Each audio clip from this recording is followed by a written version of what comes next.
being an OBGYN. But Priya is instrumental in making things, and moving it forward. Welcome, Dr. Pushpa.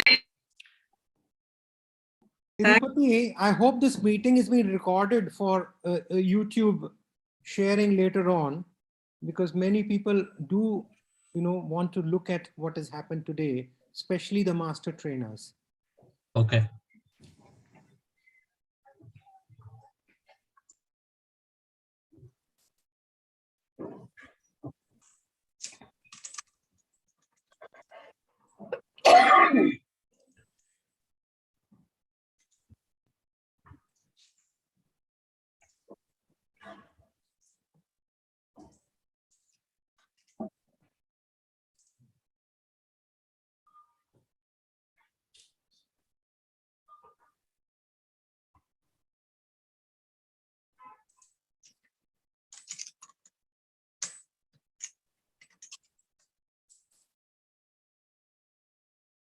Yeah, Ajay, can you hear us?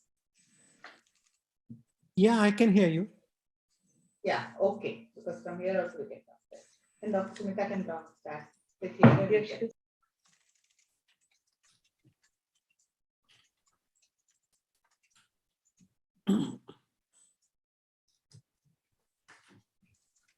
We'll wait 2 more minutes, please.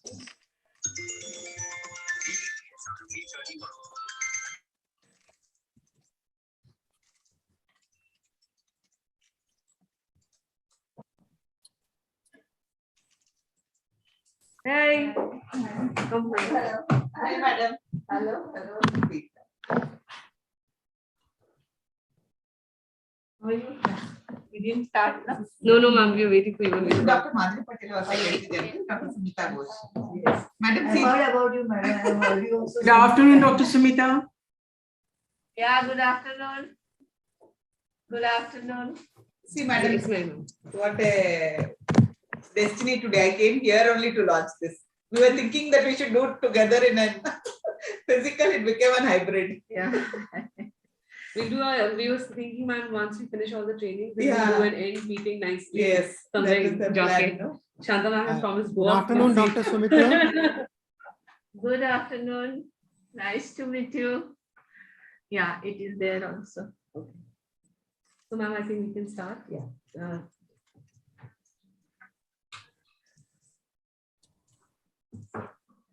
Good afternoon, everyone. On behalf of Foxy, I bring greetings to everyone. Today, greetings are from the WHO office in Delhi. So Foxy and WHO have actually joined hands with the ministry to bring about this program, the Respectful Abortion Care Project. Thank you, WHO India. We have Dr. Pushpa Chowdhury, madam, who is here. Dr. Naina will join us. We have with us Dr. Priya, and we are very lucky to have with us Dr. Sumita Ghosh from the ministry, who has joined us today.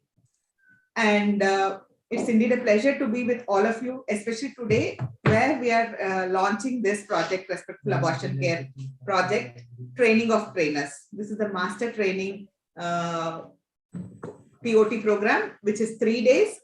So today is the first day 1 of the 3-day master training course. And we are very lucky that we have with us Dr. Sumita Ghosh herself with us here in Delhi. And today, madam is here. We have Dr. Pushpa who's here. Dr. Naina is going to join us in some time because she's busy with the ministry meeting. And I would like to actually inform all my Foxy members who have joined here. Friends, all of you are the master trainers. We want you to be the ambassadors of Foxy in your respective societies. We want to reach out to all the 38,000 Foxians with our member societies, so that each and every Foxian will be updated with the MTP Amendment Act of 2021. At the same time, we understand that we are committed for women's health. We have to be the ambassadors of the sexual and reproductive health of our women. So we hope that by this program, we are going to make abortion care something which should be a woman-centered approach. You know, every lady needs a bit of privacy, and need a bit of empathy, a bit of sympathy, and an understanding from all of us. And that will go a long way to make this abortion care which we are offering to be the best and the most, what I can say is something which is very important to the women's care.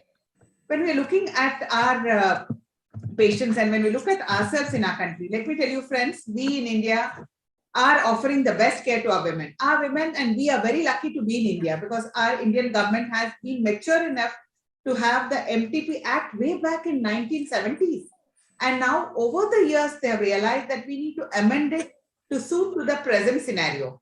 And that is the reason why we are able to actually be here and launch this program. Can you all hear me, Ajay? Yes, we can hear you.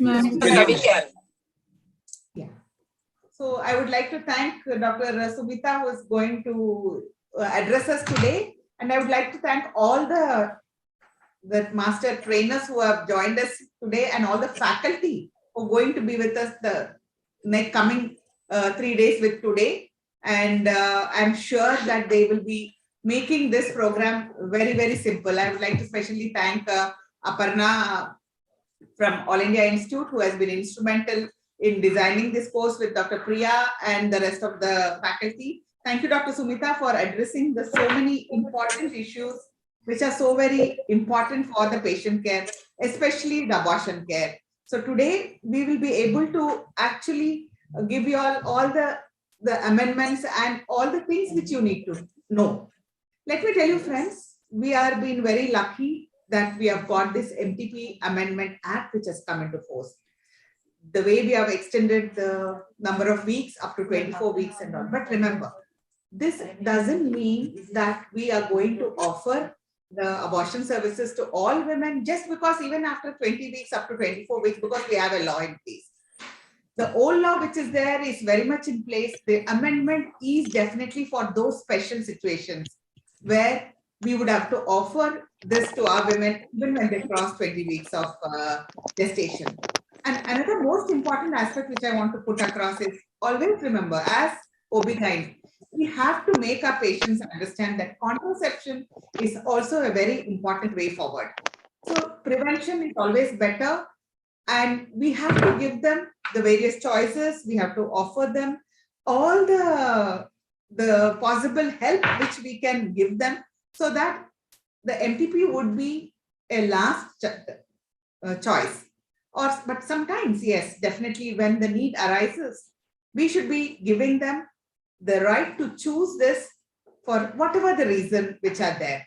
So let's join hands together and make this service of ours to our women the best service and with an empathy to our patients. Thank you very much. I would like to inform you all that I have with me Dr. Madhuri Patel, our Secretary General, who has joined me today at the launch of this program. And Madhuri is here with me today at Delhi. We have been here to, we had a meeting with our Health Minister, Dr. Mansukh Mandavia sir. And after that, we have come here to the WHO office in the Nirman Bhavan, and we are doing this training of trainers. Thank you very much. Thank you so much, ma'am. It's indeed a pleasure and privilege to have you both with us at the WHO country office here in Nirman Bhavan. Again, on behalf of WHO, the ministry and FOXI, it's a pleasure and privilege to invite you all for this very important respectful abortion care program. Thank you so much, ma'am, for your welcome address. As you can see in the agenda this afternoon and really for the next 3 days, in a standardized manner, what we are going to do is we are going to first launch the respectful abortion care program with comments from Dr. Neena Raina, who is the acting director for the RMNCH program for all of Southeast Asia region, the 11 countries in the region. And she's worked for decades, and all of us know her as a champion for women's health. And it's really an honor that she's able to be with us here today. In the program, can you hear me now? Yes. Yes, we can hear you. Great. So quickly in the program, we will be talking about 4 aspects of respectful abortion care. First is the medical termination of pregnancy, the rules, the laws, what has changed, and what are the implications for providers. The first day, Madam Sumita Ghosh will be presenting, and the second day and the third day, Dr. Aparna Sharma will be presenting from AIMS. And the chairperson for this, we will have different days, but today the chairperson is Honorable Dr. C.N. Purandare. For the second session, we have on safe abortion, updates in technology, availability, quality of medicines and methods available. This is going to be a 15-minute talk given by Dr. Vatsala from All India Institute of Medical Sciences, and Madam Archana Verma will be chairing this session. The third session, we'll really talk about safe abortion, values, evidence, and rights towards respectful, bias-free services. What can we do? And hopefully we will share with you some materials that WHO has developed towards the same. It will be facilitated by me. I'm the technical officer for reproductive health at the WHO country office for India, and my colleague, Dr. Meera Upadhyay, who's a technical officer for reproductive health at the WHO regional office for Southeast Asia. Today, the session will be chaired by Dr. Sampat Kumari ma'am. And then finally, like Dr. Shanta Kumari very nicely said, there can be no safe abortion care, no comprehensive abortion care without counseling and contraception. So the last session for respectful abortion care is going to be on pre and post-abortion family planning, counseling, leveraging technology for referrals and online consultations. This session is going to be taken today by Dr. Basant Mukherjee, who's also the Vice President of FOXI, and it will be chaired by Dr. Narendra Malhotra, sir. I'm really happy, and we were just talking about how much of effort and back-end work has gone into planning this, and really kudos to the entire FOXI team. I mean, really speechless for being able to pull this off together. As you all know, we are training 300 people as master trainers in batches of 100. So, and there's been so much more interest, and we are really looking to take this program all like nationally. We want to reach every provider there. I think, it's my privilege to sit with Dr. Ghosh. I've seen her carry this. Yeah. So before I hand it over to Dr. Raina, I just want to say a few words on, how Dr. Ghosh has really carried this law during the pandemic, and, post-pandemic, I mean, during the second year, I would say really, I've had the pleasure and privilege to work with Dr. Shanta Kumari, and, it's like a natural progression from law change to implementation. So hopefully we are able to take the steps necessary and implement this program well. With this, I'd like to now invite Dr. Neena Raina. I see that ma'am has joined. Can you please spotlight madam? I've seen. Yeah. I saw Neena Raina madam. Yeah. Yeah, she's there. Okay.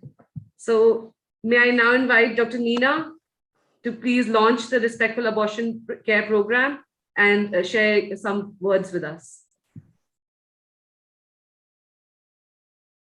Thank you, Dr. Priya, Professor Shanta Kumari, Dr. Madhuri Patel, Dr. Sumita Ghosh, who is my friend and a great champion, as Dr. Priya mentioned, Dr. Pushpa, Dr. Meera Upadhyay, my colleagues, and I think the most important person who has really taken it forward with a lot of enthusiasm is Dr. Priya Karna. Whenever I see her, I see that she is a gray head on a green shoulder. It gives me immense pleasure to be here and start this year with utmost commitment of all the doctors present here today, despite your busy schedules.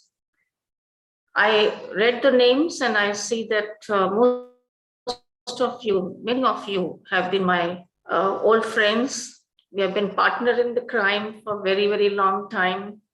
I see Dr. Kirti Iyengar also, who has really championed this cause in a big way when she was with UNFPA and now with another organization. She's definitely going to be supportive of this. We all know that India has made historic move to ensure universal access to comprehensive abortion care by amending the Medical Termination of Pregnancy Act of 1971 last year in 2021. Despite the COVID pandemic challenges, the law passed, which is truly remarkable. And it's a big achievement for India. With this amendment, India now stands tall amongst countries with highly progressive laws, safeguarding provision of legal abortion on a broad range of therapeutic eugenic, humanitarian, and social grounds. The new MTP amendment is a milestone which will further empower women, especially those who are vulnerable. It will also contribute significantly towards ending preventable maternal mortality, especially sustainable development goals, which is 3.1, 3.7, and 5.6. While progress has been made, we are far from success. 50 years of being legal, unsafe abortions still continue to be the third leading cause of maternal mortality in India. This really needs to change. We need to do better as providers, as a cadre that's mostly comprised of women, as custodians of safe abortion care. We need to move beyond just safety. We need to adopt respect. And the time is now. While the law expands access to women, the other important aspect is that it has important changes for the provider as well. Respect begets respect. Because of the significant changes in the law, every contact with the provider, with you all, becomes a pivotal moment in a woman's life. Opinion of only one provider for termination of pregnancy up to 20 weeks of gestation, and requirement of options of 2 providers for termination of pregnancy for 20 to 24 weeks of gestation only. Upper gestation limit not to apply in cases of substantial fetal abnormalities diagnosed by medical board. We need to maintain confidentiality, name and other particulars of a woman whose pregnancy has been terminated to not to be revealed except to a person authorized by law. The ground of failure of contraceptive has been extended to women and her partner, safeguarding access to safe abortion based on the choice, irrespective of marital status. For India, this is much needed and a very welcome step directed towards safety and well-being of the women. Given the reality of the country above all, with the law change, your role as a provider becomes even more important in ensuring dignity, autonomy, confidentiality, and justice for women who need to terminate pregnancy. We all heard or experienced far too often the prejudice that providers shape for clients that seek abortion, and that sadly is the truth. I'm so happy that India has taken lead in this effort, adopted from respectful maternity care recommended by the WHO, aligned MTP Amendment 2021. This is the first of its kind effort globally, respectful abortion care. It refers to care that maintains safety, dignity, respect, confidentiality, ensures freedom from harm and mistreatment, and enables informed choice and continuous support during and after all types of abortion or termination of pregnancy. With this effort of including respect as an integral part of comprehensive abortion care, one of you, by becoming master trainers for your societies, you have an important role to play. Let no woman, young, old, married, or unmarried, in any situation that may come to you or within your network, feel alone or disrespected, stigmatized again. I would like to say that abortion is a phase. It comes with 2 feelings, sadness and happiness in a woman's life who is really seeking abortion. Happiness because she's happy because it was an unwanted pregnancy and she wanted to get rid of it. And sad because she, inside her, she's made to feel guilty, and she feels guilty of really losing a life. So I feel that for all of you who are connected today, you are not going to be the champions only in India as trainers and master trainers. I'm going to take the list of all the people who have been trained, and I'm sure that other countries, irrespective of what is the extent of legality in a country for abortion, this kind of training is required for everyone. So we'll be utilizing your expertise to train others in different parts of the countries. And I think the most important part is the respect part. Respect confidentiality, dignity, and ensure freedom, from harm and mistreatment. And especially those, I'm reminded of a small, incident. When my son was very young, he was in just 10th grade. He came to me and said, "Mom, do you know any of your friends who can do abortion?" And I was really taken aback because he was just 16. And I said, "What have you done?" He said, "I knew that you will be having this kind of a question for me. I have not done anything. It is my friend." I said, "Your friend is so young. Why are you getting into this?" He says, "No, it's not even my friend. It is my friend's elder brother who is, who's in a, professional college. His girlfriend has become pregnant." Imagine, and I said, then I gave him, it was because our children were able to talk to us. And I gave the number, of one of my friends, and I told her not to charge too much of money because they all had to pool in their pocket money to get, an unwanted pregnancy. So this also reveals the lack of access to contraception by young people. We are always brushing the dust under the carpet by saying young people are not sexually active. We have to really understand the changes the society is going through. And especially, I would say across countries, we feel that in urban areas, this problem is more than the rural areas, but this problem is quite a lot even in the rural areas. We call it a problem, we call it, changes which are happening, the hormones are kicking. And I would say that all of you who are here, I think we are all in the same age group, where we at times become very judgmental for the young people who come to us and they are not married. And our first question is, why did you do it? So I think those are the kind of things which we need to really see how we can support and maintain the respect and the dignity of the individual who is seeking abortion services. And also, I think most important, destigmatizing it. So I have a lot of hope, and I'm sure that this journey which we are going to be taking together for respectful care for abortion will lead to a big momentum, and you are going to be the first champions to take this cause further. As WHO from India office as well as regional office, I would like to extend full support to all of you to take this cause forward. Thank you very much. Thank you once again. Thank you, Dr. so much. Leena Raina, thank you for those words.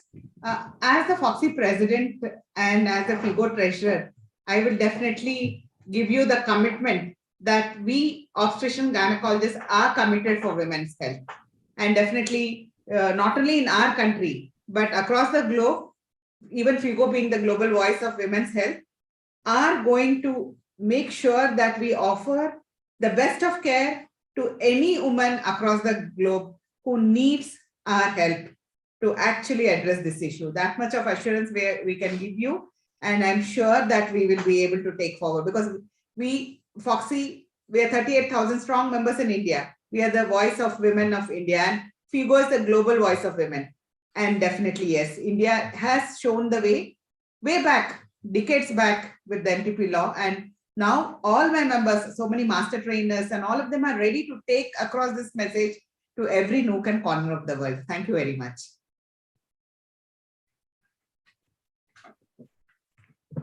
On behalf Thank you so much. Good evening, everyone. Priya, can I take 1 minute, please? Yes, please, go ahead. Thank you. On behalf of FOXY, I invite all the dignitaries and I request our Honorable President to launch this respectful abortion care for everyone in India. This is a keyword. I welcome ma'am. Please come and launch the program. Tirupati, slide please.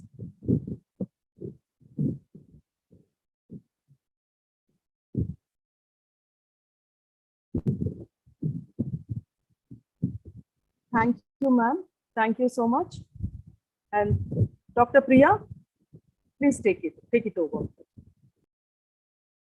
Hey, Yes, can you hear us now? can you hear us now, Aruna? Yes, ma'am. Can hear Yes. you. So we are officially launching this program. Dr. Sumita Ghosh is there, Dr. Madhuri Patel, Dr. Neena Raina is there, and we have Dr. Narendra Malhotra, Professor C.N. Purandar, and Dr. Pushpa Chowdhury, our most important person. Madam Pushpa Chowdhury, in your presence, we are very happy to launch this program. And I give the commitment, we are ready to take it across the globe. Any country, I've got enough of our faculty who can come in and do their bit. That much of assurance I can give you all. Thank you very much. Congratulations to everybody.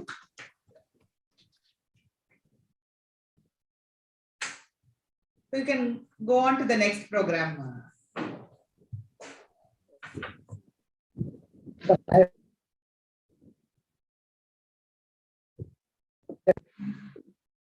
So is it okay to go to the next part of the program, ma'am? All right. Thank you so much, Dr. Neena, for your words of encouragement, acknowledging the work that India is doing. You know, from Dr. Shanta Kumari to Dr. Ghosh to you, we have global, regional, and national commitments. We are fully ready to take this to the next level. This is just the first step where we will train 300 master trainers, like I said, and then in a cascade fashion, hopefully we will go to the rest of the country. But we assure you that we will be ready with the master trainers to scale it up in other regional countries as well. Hopefully the model of respectful abortion care serves as a model not only for India, but for the region and the globe as well. With that, and with your permission, chairs, I'd like to now start the technical sessions. We'll start with the first session, which is on, just a minute. One second, sorry. Yeah. The session is on medical termination of pregnancy, the MTP Amendment 2021, the laws, rules, and the implications for the providers. Sir. If you can give me the, okay. Shanta Kumari se to program hai. Respectful abortion care hai na, sir? Would you like to invite the chairperson? Okay, I'd like to now invite the chairperson, Professor Dr. C.N. Purandare. He's a consultant obstetrician and gynecologist, past president of FIGO, Dean of the Indian College of Obstetricians and Gynecologists, president of FOXI 2009, president of Indian College of OBGYN 2009, editor emeritus of the Journal of FOXI, ex-honorable professor obstetrician, Grand Medical College in JJ Hospital, Mumbai, honorable consultant, Mumbai Police, honorable consultant, Sefi Hospital and BSES Hospital, Mumbai, visiting consultant at the St. Elizabeth Hospital in Mumbai, really a stalwart in his own right and none better than him to start the session. The session presenter is going to be Dr. Sumita Ghosh. Dr. Sumita Ghosh, I think I've said enough, but Madam is the Deputy Commissioner for Maternal Health, Additional Commissioner for Maternal Health, Child and Adolescent Health, Aspirational District, Comprehensive Abortion Care, Gender. Ma'am has done more than anybody I know in the last 2 years, making sure that the law itself passes. And we'll invite the chairperson first, and then I'll be sharing the screen for the presentation. He's not there, he'll join. All right, I think the chairperson is going to join in a few minutes. In the meantime, we'll start the technical session. One second.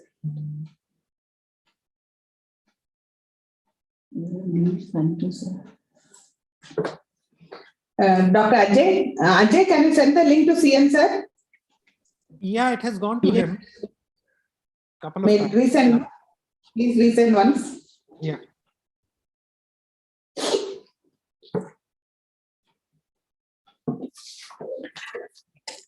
Good afternoon.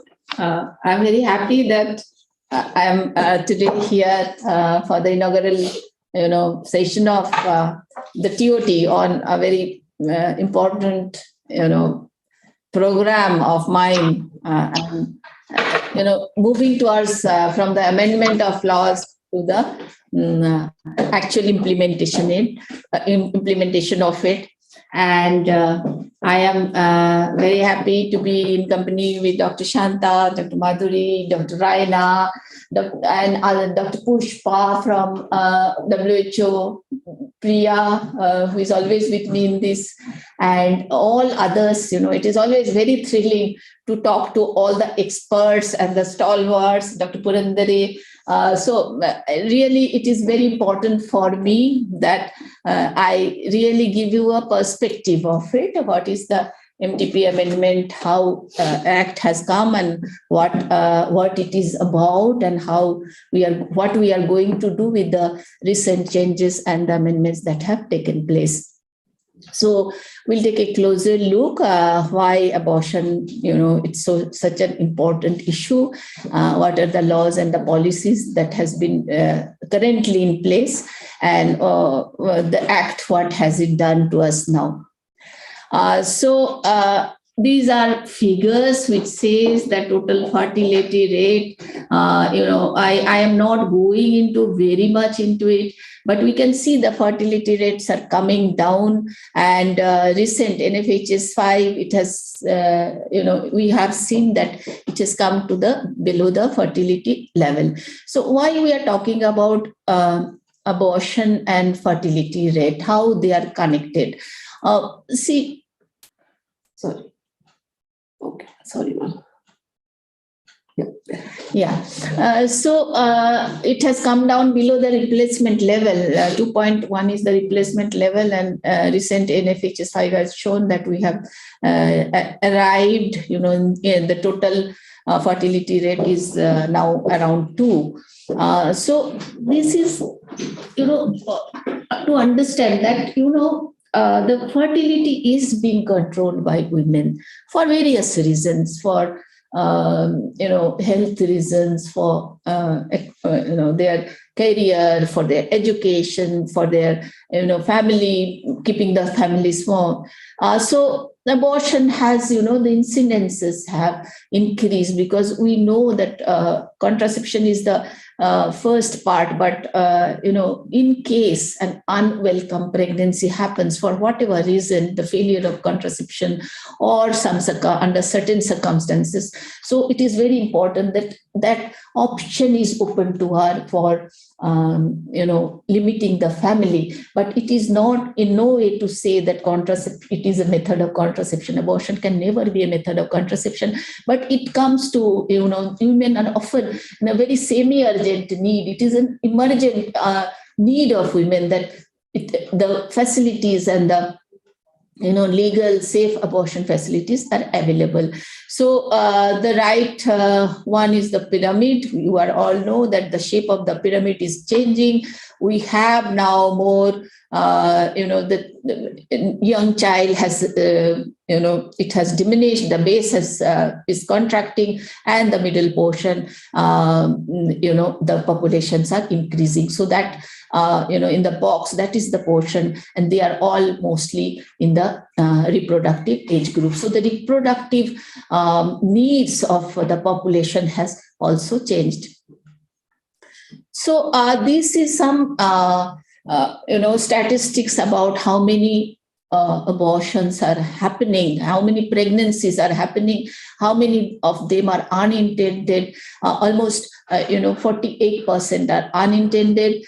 Intended pregnancies are 52%, and 33% of all pregnancies, they end in abortion. So see, data about abortion, the statistics, they all give us a idea, but we can never be sure, because it is such a private need of women, and the Act has always ensured that it remains private. Even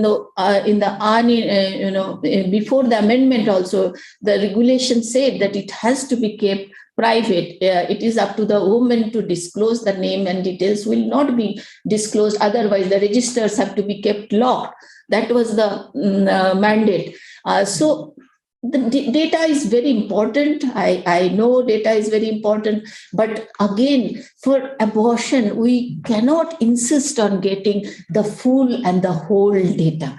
It is all, on in a rule of thumb that out of 100 pregnancies, if they happen, around 62% of them will end in a live birth, and the rest, will be divided between induced abortion, spontaneous abortion, miscarriages, a small proportion in stillbirths.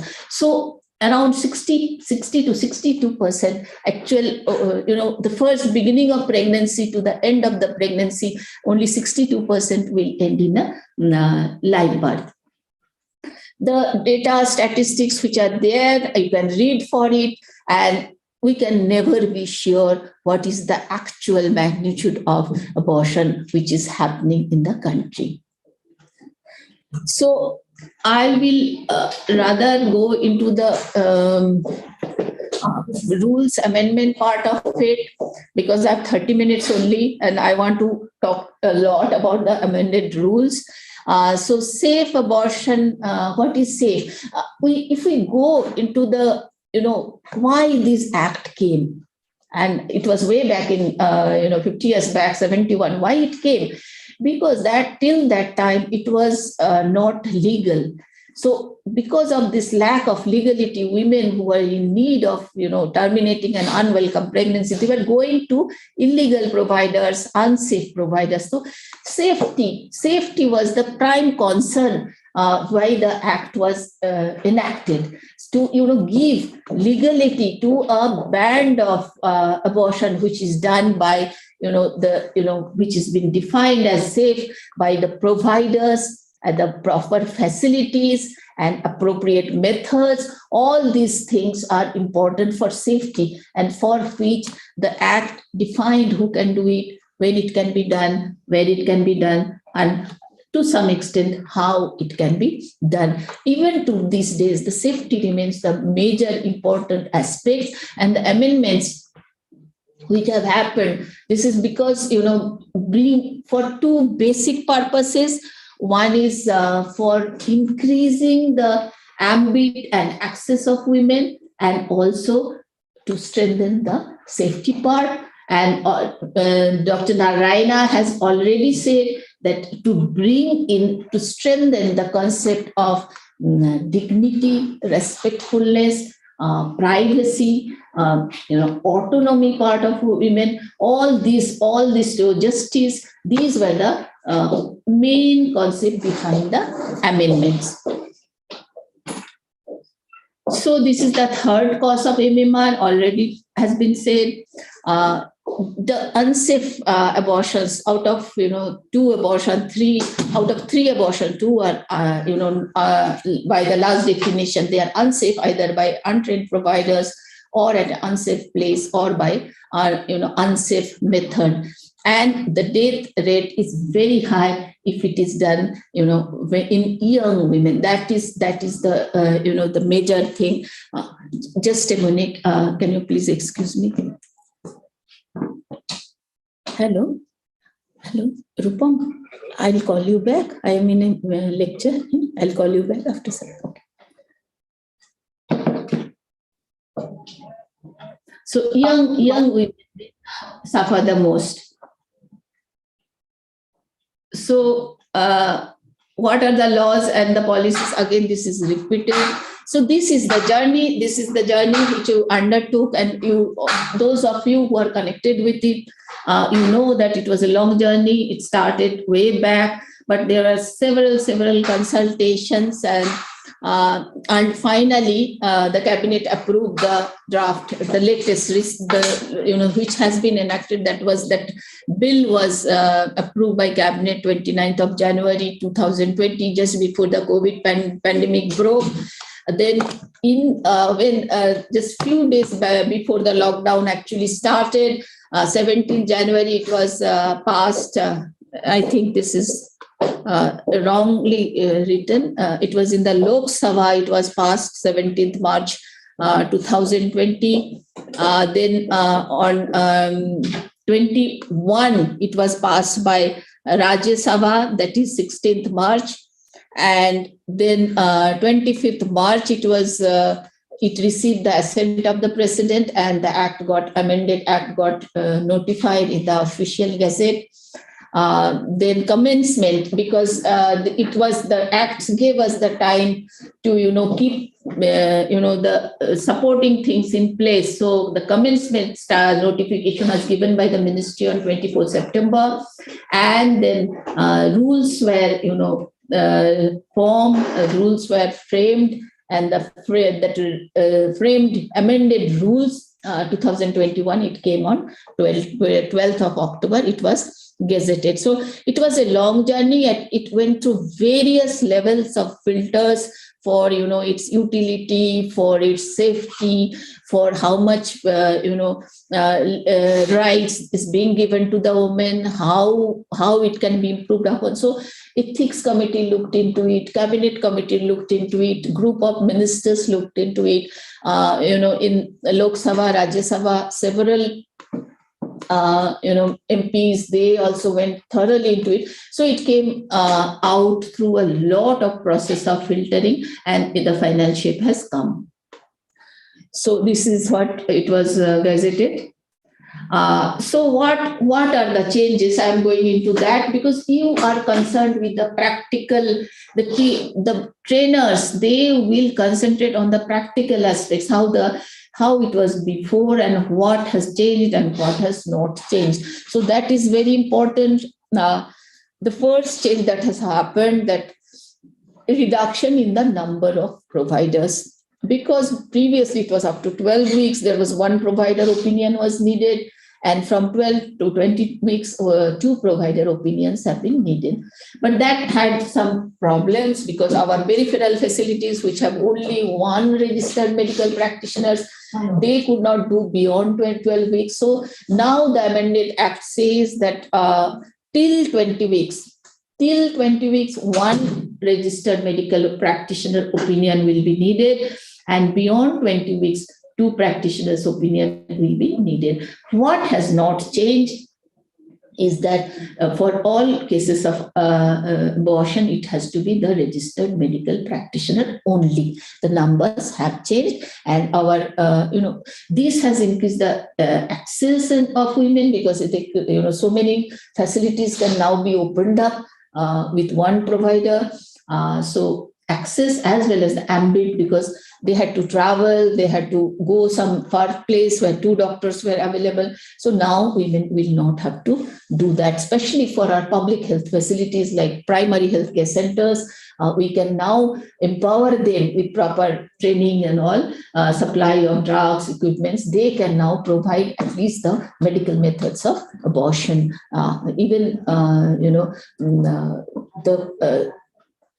Small nursing homes where one doctor is there, so with proper training, with proper equipment. You have to tell who the RMPs are. In the next RMP means registered medical practitioners. That is that clause is there because the safety has been taken foremost. Only those medical officers, MBBS medical officers, whose name has been entered into the schedule of MBBS pass doctors, they are RMPs. And with proper training and experience, they can, now that I'll come into, later, they can they are the only legally safe providers. That has remained safe. So another act has the major changes. Then before 20 weeks was the outer limit.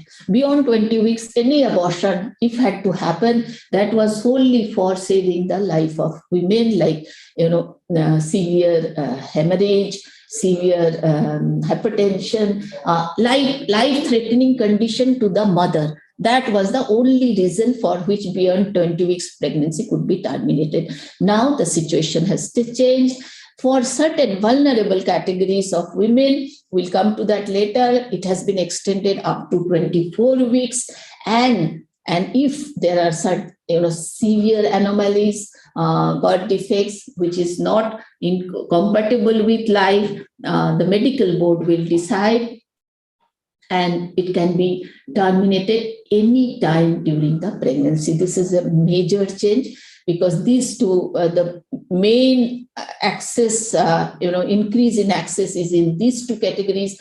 When the 20 weeks limit was inadequate, which was proving small, proving low for women, certain kind of women, certain categories of women who realize their pregnancy late, or for some reason they cannot disclose their pregnancies, or they, those who are diagnosed with fetal anomalies, serious fetal anomalies in the late stage of the pregnancy. So for them, the time span has increased for safe and legal abortion. Previously, again, this one already I said that medical board opinion will be needed for late termination beyond 24 weeks with substantial fetal abnormalities. This is again a major change. Previously, the clause for contraceptive failure was only for married women and her husband. Now that has been expanded to women and her partner, because in the changing life, norms, changing norms in our reproductive life, often it is the women who are not married, they have the more urgent need for for gestation, because for abortion, because the pregnancies are often unwelcome at that stage, when they are not in matrimony. Then previous act said that the privacy part, as I said previously, also it was there. It has always, termination of pregnancy has always, the women have been given this, right to keep it private and confidential, but it was under regulation. Now that has been brought into the act itself, and there are penalties attached, so that it is strengthened. Only when it is needed, the disclosure is needed. For some legal purpose, for some authority, if it is a case, criminal case of rape, incest, or it is a, the court wants the information, if it is a case of feticide, female feticide. So all these cases, it will be, it can be disclosed. Otherwise, it has to be kept. That will not be, the names and the details will not be disclosed, and the provider has to keep it private. This information as a confidential information. For minors, the consent by guardian was also there, and it is still there. And guardian here is a very broad range have been incorporated, so that they do not have any, do not face any inconvenience. So confidentiality part has been strengthened. The safety part has been strengthened. So these are the major changes. I explained this already. Rules, in order to sustain the amended act, the rules have also been changed, and that change in rules include three major major areas where the rules have been strengthened or new rules have been brought in. That is about the who are these women who will be entitled for extension from 20 to 24 weeks.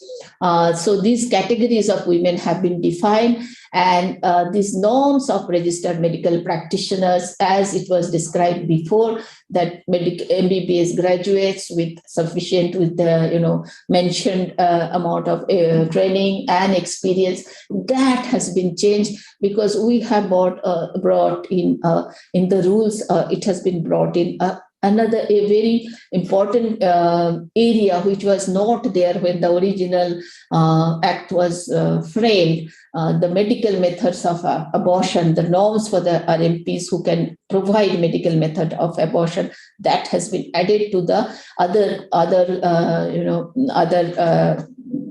norm of registered medical practitioners. And this new concept of medical boards, whose opinion will be needed for termination beyond 24 weeks, that is late termination. And that has been brought in the medical boards, that has been brought in the rules. It has been defined under the rules. So what are the special categories of women who are entitled for this 24 weeks extension? They are the ones who need them, that is the survivors of rape and incest, who often delay disclosing their pregnancy and delay seeking service beyond 20 weeks. Then the second vulnerable category is, the minors. Minors often delay, they need it.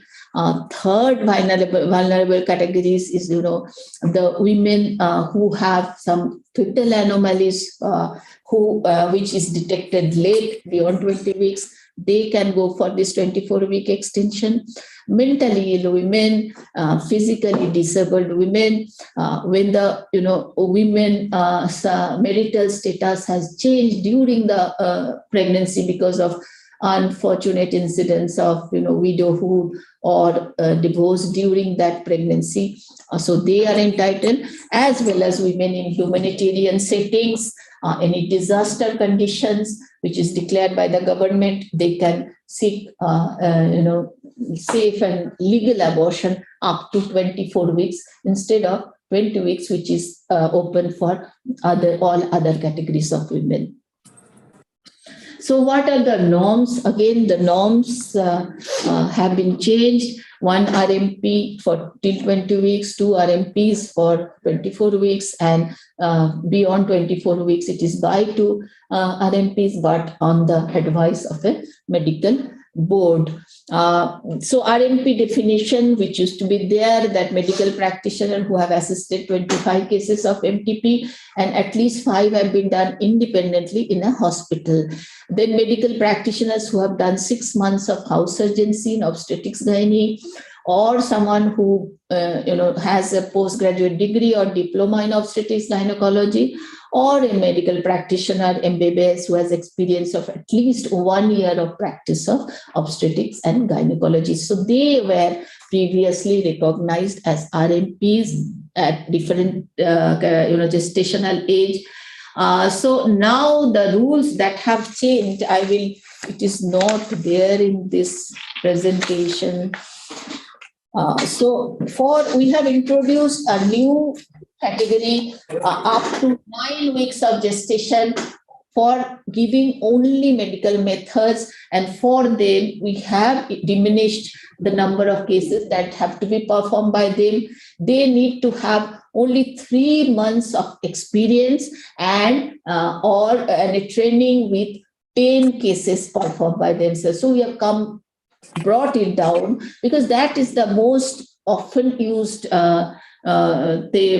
method which is being used with the advent of the combination drugs. So that and often it was seen that the women are going to chemists, they are buying it, or they are giving themselves. So we have reduced the requirement of training and experience in this till 9 weeks of pregnancy gestational age, where medical methods can be given by a MBBS doctor, registered medical practitioner with only 3 months of experience in gynae and obstetrics and 10 cases of experience. So this medical board composition has also been, it has been defined. What will be a medical board? The state government will decide which are the facilities they will be having medical boards, and the minimum requirement is having a gynecologist, having a pediatrician, and a radiologist or sonologist. But the Act has said that the board has the power to engage other specialists depending on the case of the which has sought termination beyond 24 weeks, and preferably, these are preferable situations. These are not included finally in the rules we are you have to change this, that they should preferably have women member government hospital representation. But the basic things has remained same, that gynae obstetrics person will be there, pediatrician will be there, and a radiologist or sonologist will be there. And any specialist from any other department have to be included. And when a board member by some reason, for some reason is absent, they have the power to engage another replacement. So what are the powers they will allow or deny termination? So these things, these are new things, and I want really the trainers to understand this, that beyond 20, we want pregnancy to be avoided by contraception if it is not wanted. If it happens, it has to be terminated early. And if for some reason that termination early is not there, it should go beyond 20 weeks in some vulnerable categories. And if the fetal anomalies are diagnosed, that is the only condition which is now legally conditioned for beyond 24 weeks termination. So these medical boards are safeguards to both things, for both things. One is to see whether the termination at that gestational is justified because of the severity of the fetal anomaly, and it merits termination, the severity, the incompatibility of life of the fetus, or the severe anomalies that the fetus may have, when the handicaps that the child will have if born alive. So that are the conditions, as well as the safety of the woman. So both these, the medical boards are there to determine on these two major considerations, as well as they will have to see whether it can be safely done, whether the facility is safe enough, whether the providers are trained enough, experienced enough. So these are the functions of the medical board. Medical boards are not there to create barriers, because Act has allowed termination beyond 24 weeks for fetal anomalies. Medical boards are there to ensure the safety of the woman and to see whether the termination is justified on ground of substantial risk to the fetus. So this is the Madam, this question: have the medical boards in every state been formed? How do we get access? This is one of the queries. So these are the other requirements. Examine the woman. The board will have to examine the woman and see that all the necessary investigations and all are done, and they come to a decision whether the pregnancy is to be terminated or it is to be continued. So this is the biggest decision of the medical board, and the opinion has to be written in forms, that why this has been done, what are the conditions on which this has been allowed, and to ensure that the termination procedure is done by safely, and the woman is safe, as well as the unnecessary terminations do not happen. Questions I can take, because I know there are certain clarity you might need of the medical boards, of the norms. So basic changes are, again, I repeat, that it has increased the ambit of women who can actually go for legal abortion safely. It has increased the access of women. It has strengthened the confidentiality, dignity part of it.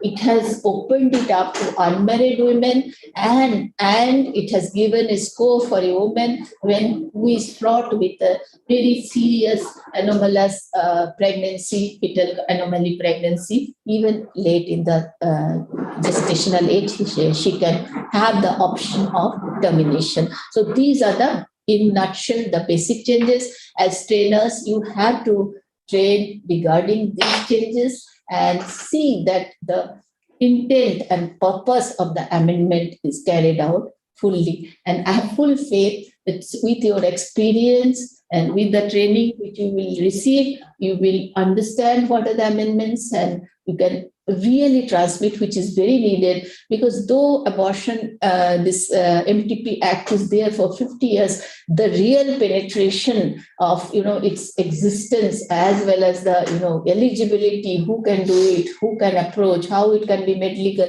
all these, confusions are still there. So the present Act must be seen in its entirety, and the rules that are there, they must be understood, and you can provide a safe and legal abortion to women, which is the right of women. Madam, one very important question is the state boards in the different states. Now, they have not been constituted. So is the center going to direct the state governments? When is it getting formed? See, the Act has said that the boards have to be done by the states. And you may be knowing that these kind of late abortion cases were coming for last 2-3 years. There were several cases like this. And the boards are already there in the states. The states, most of the states, where hardly 1 or 2 states are there, and they also have cases. So depending on the cases, we have 173 boards, such boards formed, and we have, because it was done on court orders, they have a very big composition.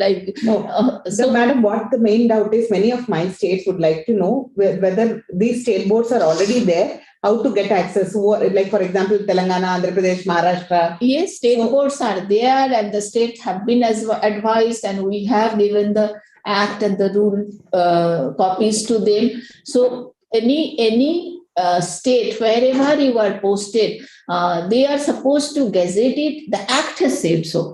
They have not yet done it. So they have not yet done it. We have advised them. So we see, when the MTP Act came in 1971, and the rules came in 2000, I think first time in 2002.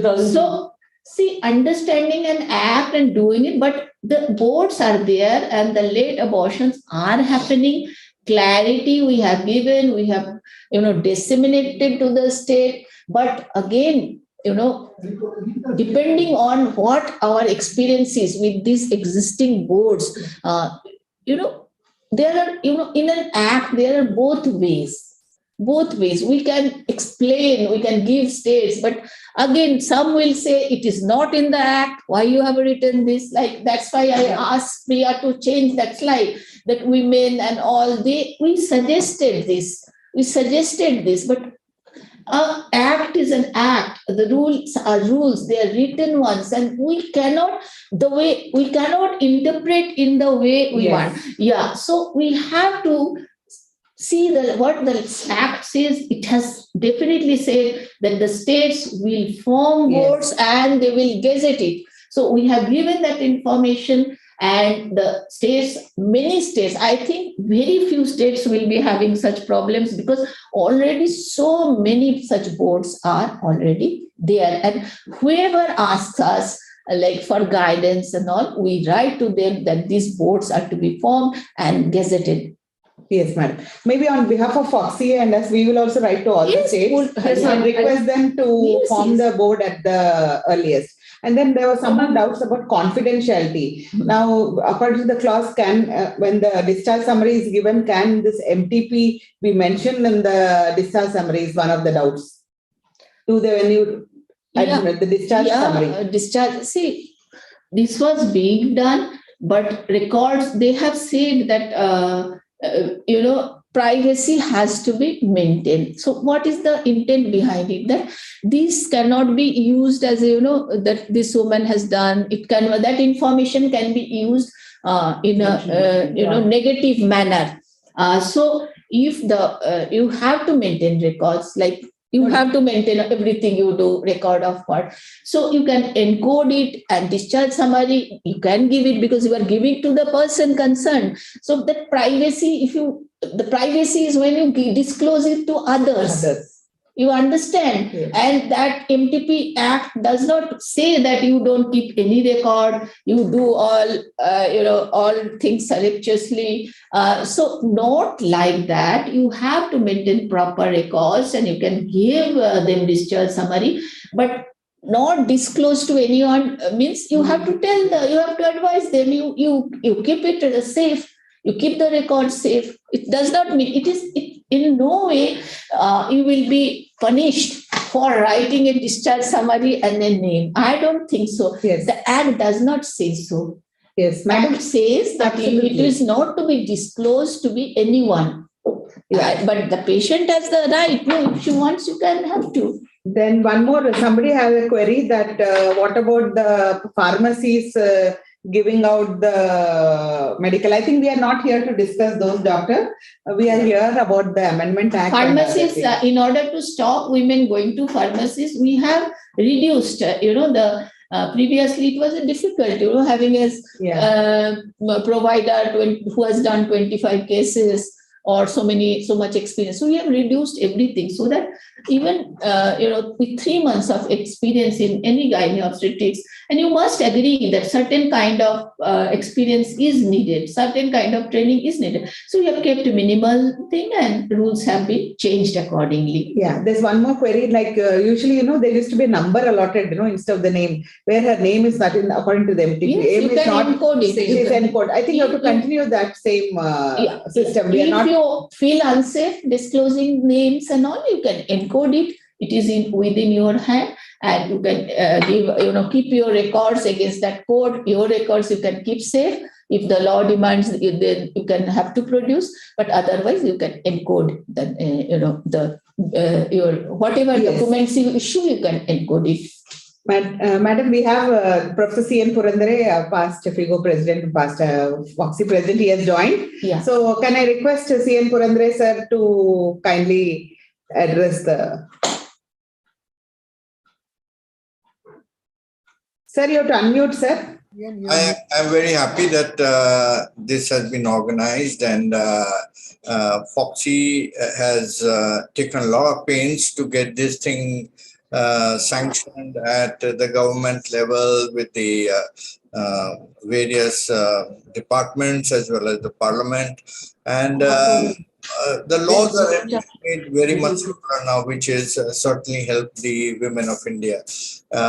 We all know that from 20 weeks to 24 weeks, there has been a big gap in which the cardiac anomalies were detected, and yet nothing could be done at that point of time. So this is a great forward step, and India has been in the forefront in 1973 when it passed the laws, initially the medical termination of pregnancy laws. And so many places in the world that are still struggling to get the even basic laws for women to be approved, and more so in the Latin American countries and many of the other countries where the situation is difficult, and some of them are still desperately trying with their governments to look into this. So I think we have done a great job going ahead in this improvements that have taken place, and the formation of boards, and making sure that subsequently, even after 24 weeks, it can be very well looked into. And the time when 20 weeks onwards, everybody had to rush to court to take a decision has been completely simplified. So full marks to all those people over the years who have struggled to go ahead and make sure that the implementations are done. I remember meeting the parliamentarians in Delhi groups before the thing came for discussion, so that they were well aware of what the rules were and what we were asking for and what was to be implemented. And I see Ajay Bharadwaj there sitting there, who has done enormous amount of work with Foxy in this direction to accomplish this. So I wish you all the very best, and knowing all these laws and regulations, and making sure that all the gynecologists all over India are aware of all the intricacies and difficulties that are taking place will certainly help in improving the abortion care in India. We have had even at FIGO level, during my tenure, we started a committee which was a safe abortion care committee, while it was always called prevention of unsafe abortion. And first of all, I think that was completely a misnomer. There should not be unsafe abortion anytime, anywhere. And it's the safe abortion which should be implemented. So we have in FIGO also a safe abortion committee, which is looking after the well-being of women who are needing the termination of pregnancy. And I'm sure Shanta, who's now on the executive board of as a trustee in FIGO internationally, would also help other countries which are struggling to get these laws passed, so to put forward what India has achieved and thereby helping the other women. Thank you very much.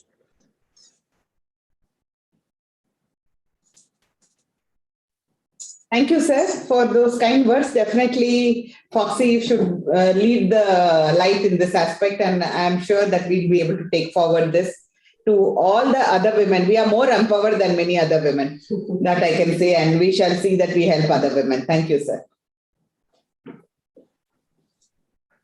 Yeah. All right. Thank you so much to all the dignitaries for sharing their comments. And I would now like to invite Dr. Vatsala from All India Institute of Medical Sciences. Is she on 9? Good afternoon. I'm here. Good afternoon, Dr. Vatsala. Hi. We'd like to now invite you to take the second session on updates in safe abortion technology, availability and quality of medicines. Over to you, Dr. Vatsala. And I'd like to also invite the chairperson for this session, Dr. Archana Verma, please. Yes, thank you. I'm there. All right. So welcome, ma'am. Dr. Archana Verma is passionate about creating awareness on women's health. Her leadership, impact, and awards, as you can see, are full of the slide, and there can be many more. Ma'am, thank you for taking the time to come for the session and chairing the session. Over to you and Dr. Vatsala for this safe abortion technology update session.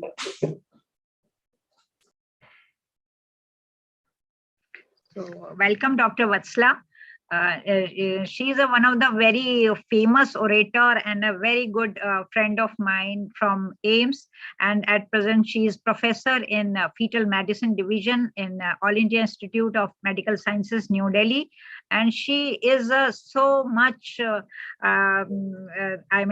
possessive about this fetal medicine, and of course, all the this written work and getting awards and accolades. And I really wish her the best, and because she is the one who always diagnose the and manage the congenital fetal anomalies, which really helps a gynecologist in doing the timely abortion if timely if they are diagnosed, and timely counseling. And welcome, Dr. Vatsala, to talk about the respectful abortion care, which is much needed in India. Thank you, ma'am. And I thank Foxy and Dr. Shanta Kumari and the organizers for inviting me. I'll just share my screen.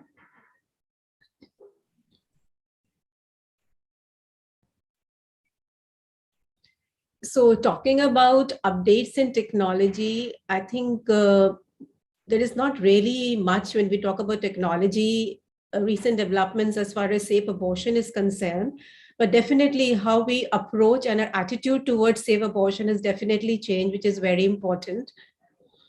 So I will just talk about the existing guidelines for safe abortion in the first trimester, pre-abortion assessment, the methods of abortion, and medical and surgical methods of abortion. WHO has done a lot of work to promote safe abortion. And this is very much evident from the published guidelines and guidebooks for the, not only for the clinicians, but also for the policymakers, and also moving forward to a comprehensive abortion care, which emphasizes on pre and post abortion care also. So if you look at the last 1 decade, a lot of work has been done to bring this safe abortion to women. And in India also, WHO guidelines and books have been adapted to the local needs. And of course, the historic MTP Act, which Dr. Sumita has just described in very clearly and nicely to us. So what is important when we talk about abortion care is it not only the abortion care methods, it's a whole comprehensive care for the woman, including the pre-abortion care, post-abortion care, and important also is contraception and counseling, and giving her a respectful abortion care without any stigma or without any judgment. So it is important that she's also involved in the decision making, and she has a sort of a choice to choose the method of abortion depending upon the period of gestation from the methods available to her. And for that, the provider has a very important role. So we need to have a pre-abortion assessment and counseling.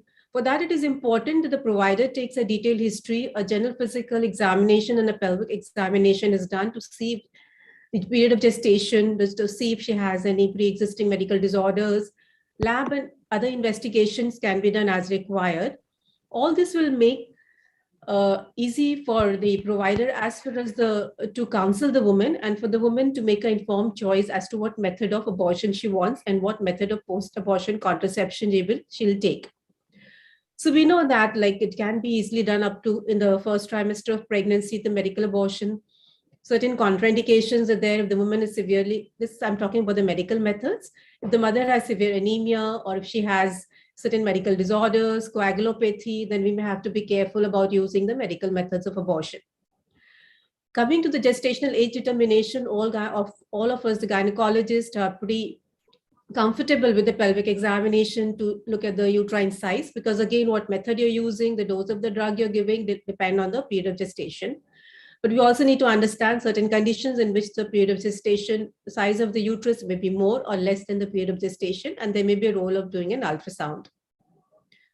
As far as the pre-abortion investigations are concerned, some of them are desirable, but it is not a prerequisite or a must to refuse a woman any abortion services. But if a pregnancy test is required, it can be used to confirm the pregnancy. Hemoglobin may be done, and RH grouping, if the provision is there, definitely should be done. And if the woman is RH negative and not immunized, should receive anti-D. And HIV testing and counseling, this is an opportunity to do that too. And screening for sexually transmitted infection, which can be done at the time of pelvic examination. We don't need to do various tests for that. Another lab test may be indicated as per her medical history. But ultrasound is not necessary to diagnose pregnancy unless on history taking or clinical examination, we suspect that she has ectopic or missed abortion, or there is much discrepancy in the size of the uterus to the period of gestation, or suspecting fibroids or other things. Very important to know about her thoughts of terminating the pregnancy, the reason why she's terminating the pregnancy. And if you talk to her, you may make her decide what she wants. Inform her that early abortion is safe, provided it is provided by a trained provider. She should be told about the available methods of abortion, which are the medical and the surgical methods. She should be told what the procedure actually entails, how many visits are required, how the drugs are to be administered, or if it is a surgical method, how and when and where it will be done, and what are the problems that can be encountered, and how after post-abortion, what are the warning signs should be told to her so that she can come back if there are any complications. And she should be told that without contraception, she can get pregnant as soon as 2 weeks after abortion. So contraception choice should be given, and she should be encouraged to choose one of the regular methods of contraception. And again, documentation is very important. And also it needs to be told to the woman there is risk of fetal anomaly in case pregnancy continues, or if she abandons the procedure in between because of the risk of anomaly after exposure to Mesoprestol. For clinical management of abortion, up to the whole of first trimester up to 12 weeks, medical method can be used easily, but Government of India recommends medical methods only up to 9 weeks. The drug of choice is a combination of mifepristone and mesoprestol because the success rate is much higher. If not available, only mesoprestol can be used. And if we talk about surgical methods, then we have vacuum aspiration, which can be manual or electric. So in the first trimester, we have medical methods and the surgical methods. Important is that a combination of mifepristone and mesoprestol is good because mifepristone being an antiprogestin inhibits the action of progesterone, causes testicular necrosis and some amount of separation of placenta, and sensitizes the uterus to the action of mesoprestol, which we use after mifepristone. And mesoprestol leads to uterine contractions and cervical dilatation. So combination of these definitely increases the success rate. Advantage of mesoprestol when using the medical method of abortion is that it is easy to store. It's a non-invasive way of abortion, cost-effective. The drug is stable at room temperature. It can be taken by the patient herself. There are various routes it can be taken. Does not require a skilled surgical abortion provider, equipments, sterilization, anesthesia settings, and it is useful in low resource settings. So what is the protocol that has been suggested? This is according to the Government of India CAC guidelines. Day 1, we give mifepristone 200 milligrams. And if the woman is Rh negative, non-ICU immunized, we give anti-D. At the same time, depending on the dose that is available, 50 is usually not available in the country. So we can give her a full dose of 300 micrograms. And after mifepristone, we call her back on day 3, that is after around 48 hours, to give the mesoprestol. So up to 7 weeks, a 400 microgram dose can be given, and 7 to 9 weeks, 800 microgram is given. So depending on the woman's preference, it can be given as sublingual.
I think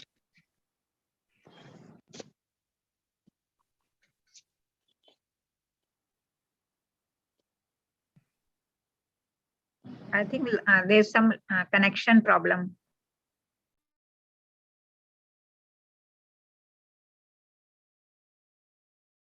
So we can wait for some time. Or can we continue with the next program, ma'am? Yes, that will be better, I think. Instead of wasting time? Yes, please. Okay. Venkat? Srimon? Tirupati?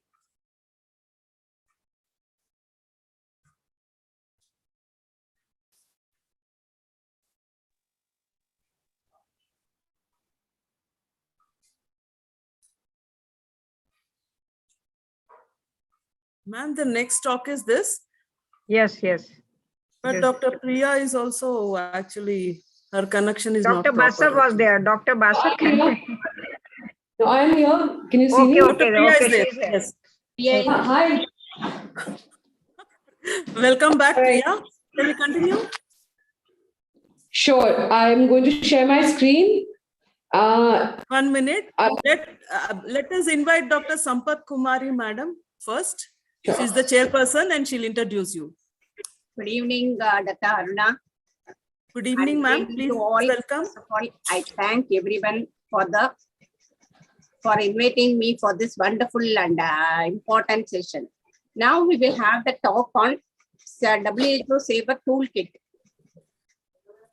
Safe abortion values, evidence, and rights towards the respectful bias-free services by Dr. Priya Karna from WHO.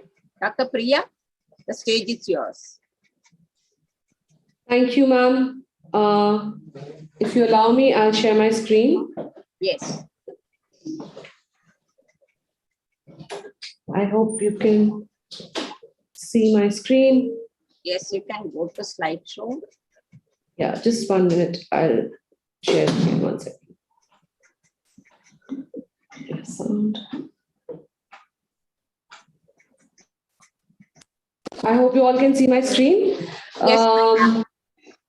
Thanks to issues, I'm happy to take the session on safe abortion values, evidence, rights, and respect.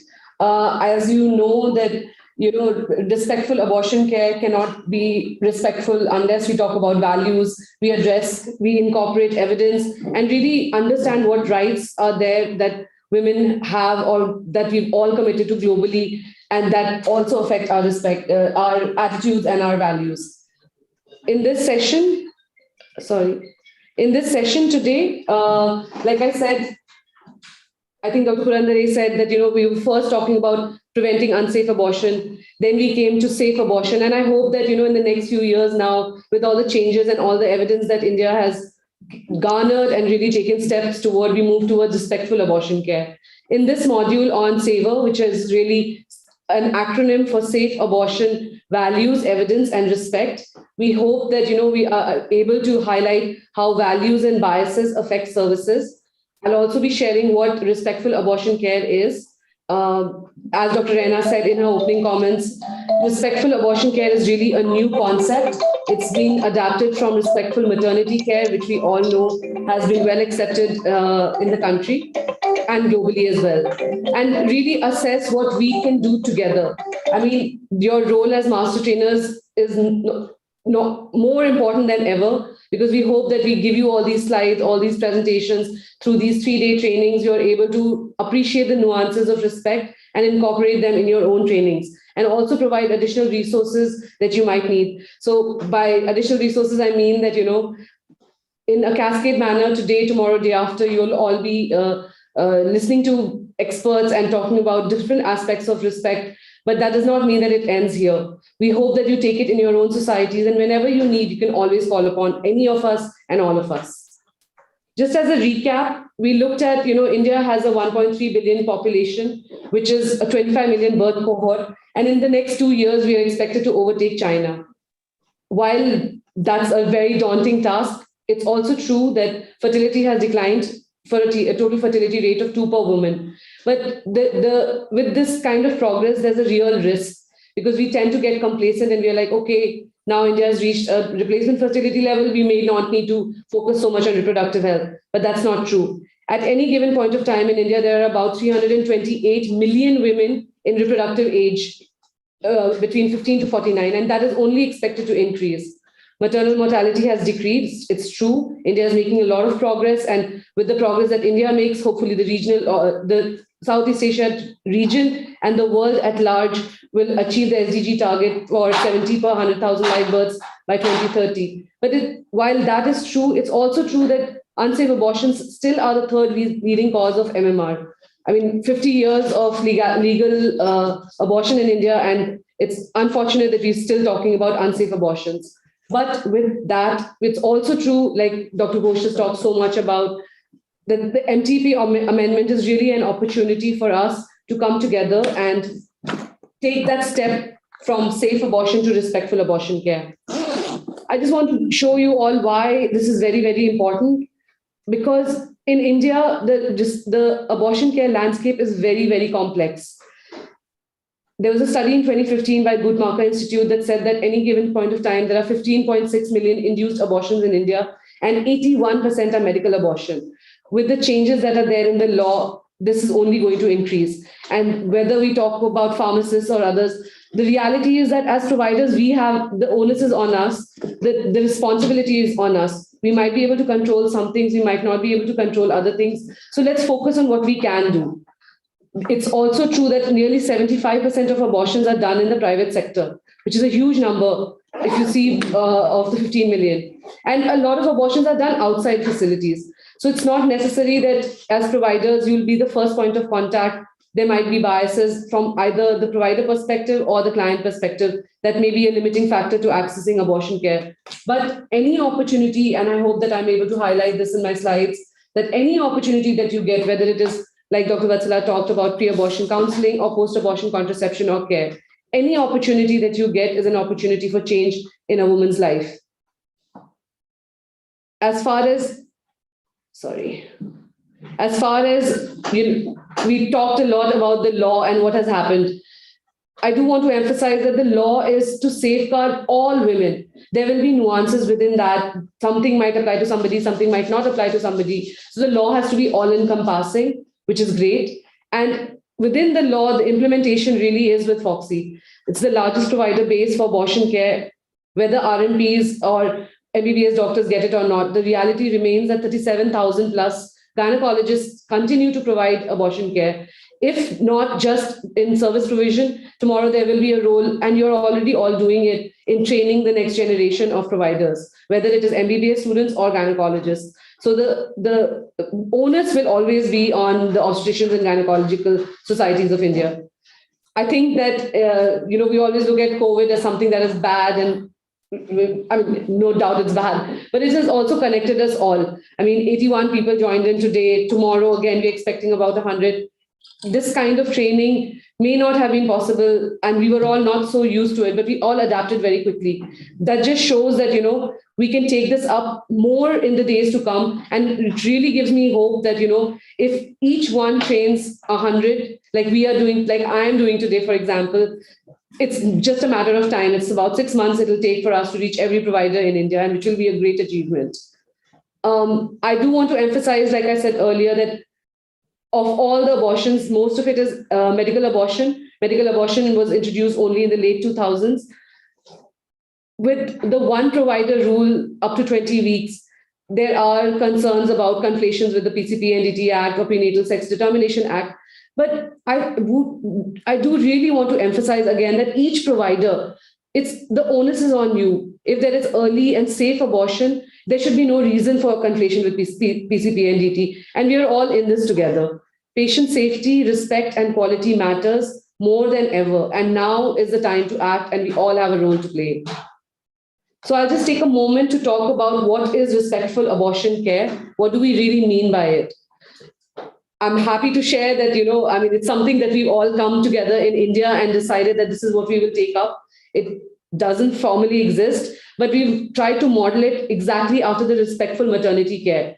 Many of you all are already aware, and you all have been stalwarts in contributing to the respectful maternity care program that is now globally a movement, and a lot of the evidence has come from India. So hopefully we can preemptively apply the same principles of safety, dignity, confidentiality, freedom from harm and mistreatment, informed choice, and also supporting before, during, and after any and all types of abortion. That basic principle of care, doing no harm, supporting safety, dignity, exactly the way it is for maternity care. We hope that we are able to apply it to respectful abortion care as well.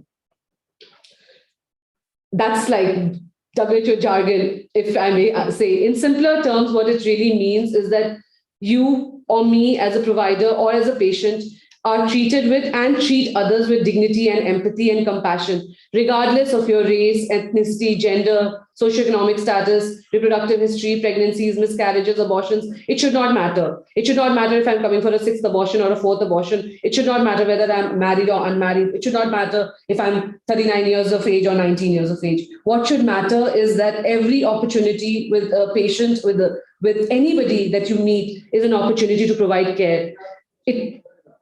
Honestly, I feel like, every time you see a gynecologist, and there's so many people, I talk to a lot of people in my generation, and they're always very apprehensive that maybe they won't understand me. And I think we are really past that stage. I'm so happy to share that Dr. Shanta is really such a good friend now. So if we can break the barrier, all of you can. So what I really mean to say is that, as patients, as providers, you are in charge of your own and the person that you're seeing their medical care. They have a right to informed consent. You have a right to provide. You have a duty to provide that care. You have to ensure that there is autonomy at every step. If you don't feel that something is right, whether it is from a patient perspective or your own perspective, you have the right to speak up. It is also the health professional's job to listen. So it goes both ways. What I really mean is respect begets respect. If we as providers we want respect, we want people to look up to us, we want people to come to us again and again, then we should extend that same courtesy to other people as well. I just want to take a moment to talk about the 7 categories of disrespect and abuse. Many of us are aware of it, many of us are not aware of it. These are things that are not taught in any professional formal medical school. So I wanted to leave it there so that, as you all get these slides, you all get the opportunity to really think about it, read about it, and really imbibe this in your future trainings as well.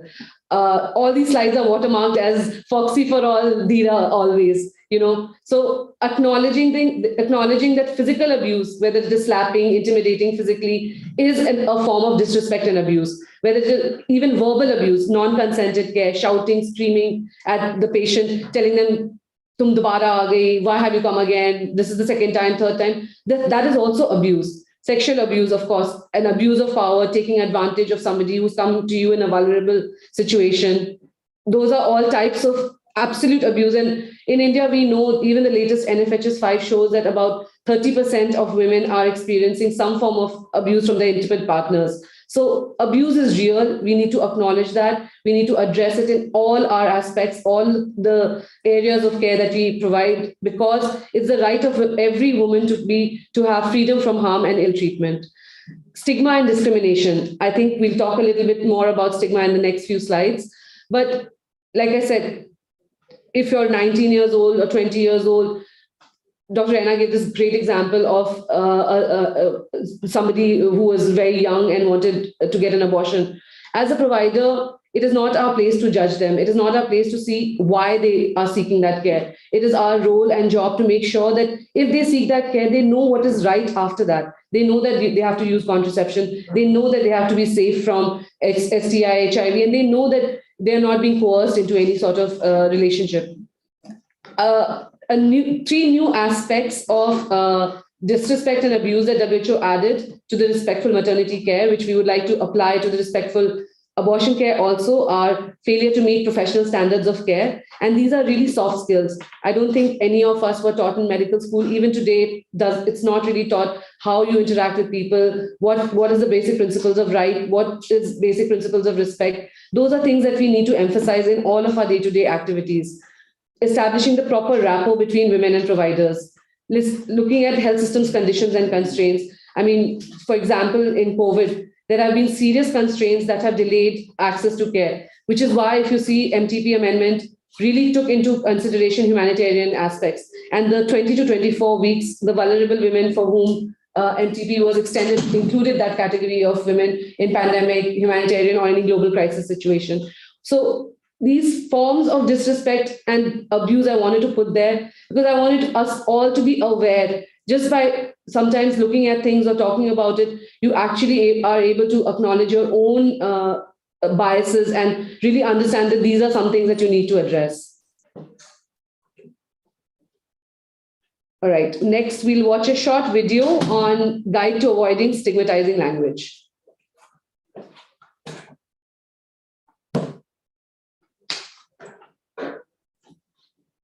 I just want to.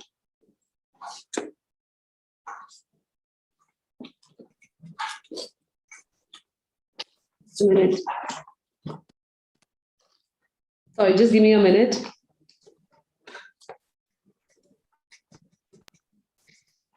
That you press.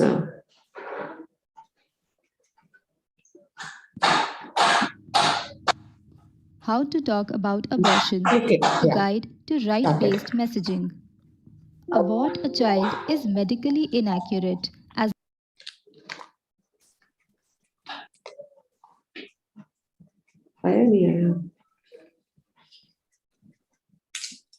It's gone again. Yeah, you can play like this. It is visible and audible. No, Okay, perfect. and go to slideshow, Priya. Maybe like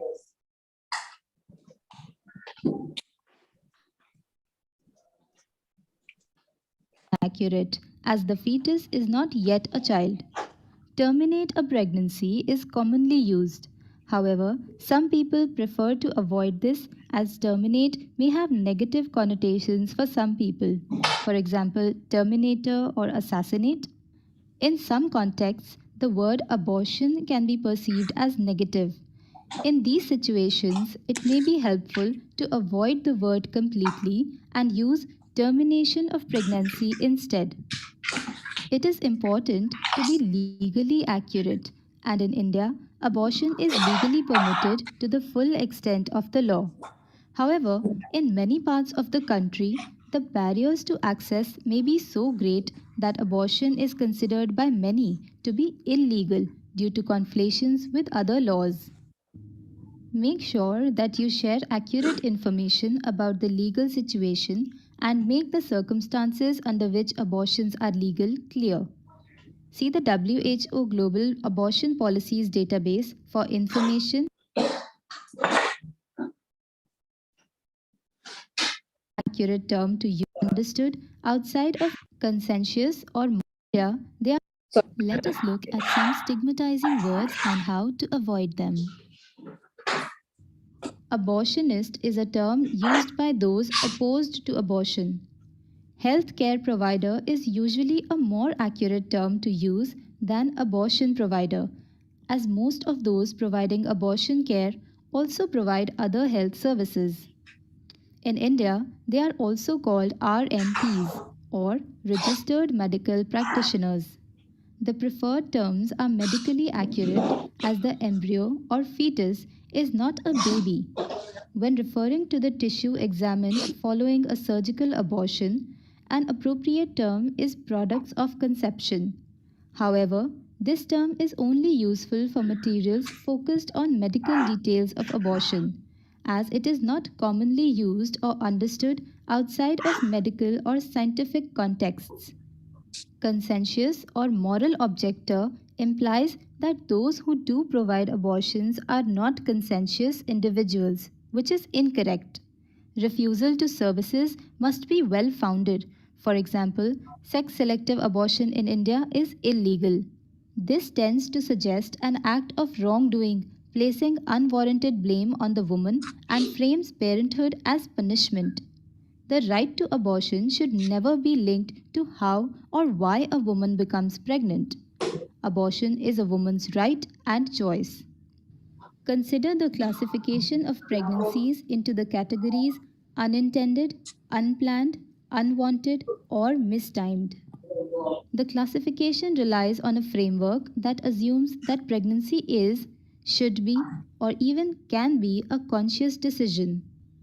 The complexity and possible ambivalence of pregnancy intention, as well as the dynamic nature of childbearing decisions before, during, and even after pregnancy, are not accommodated in these classifications.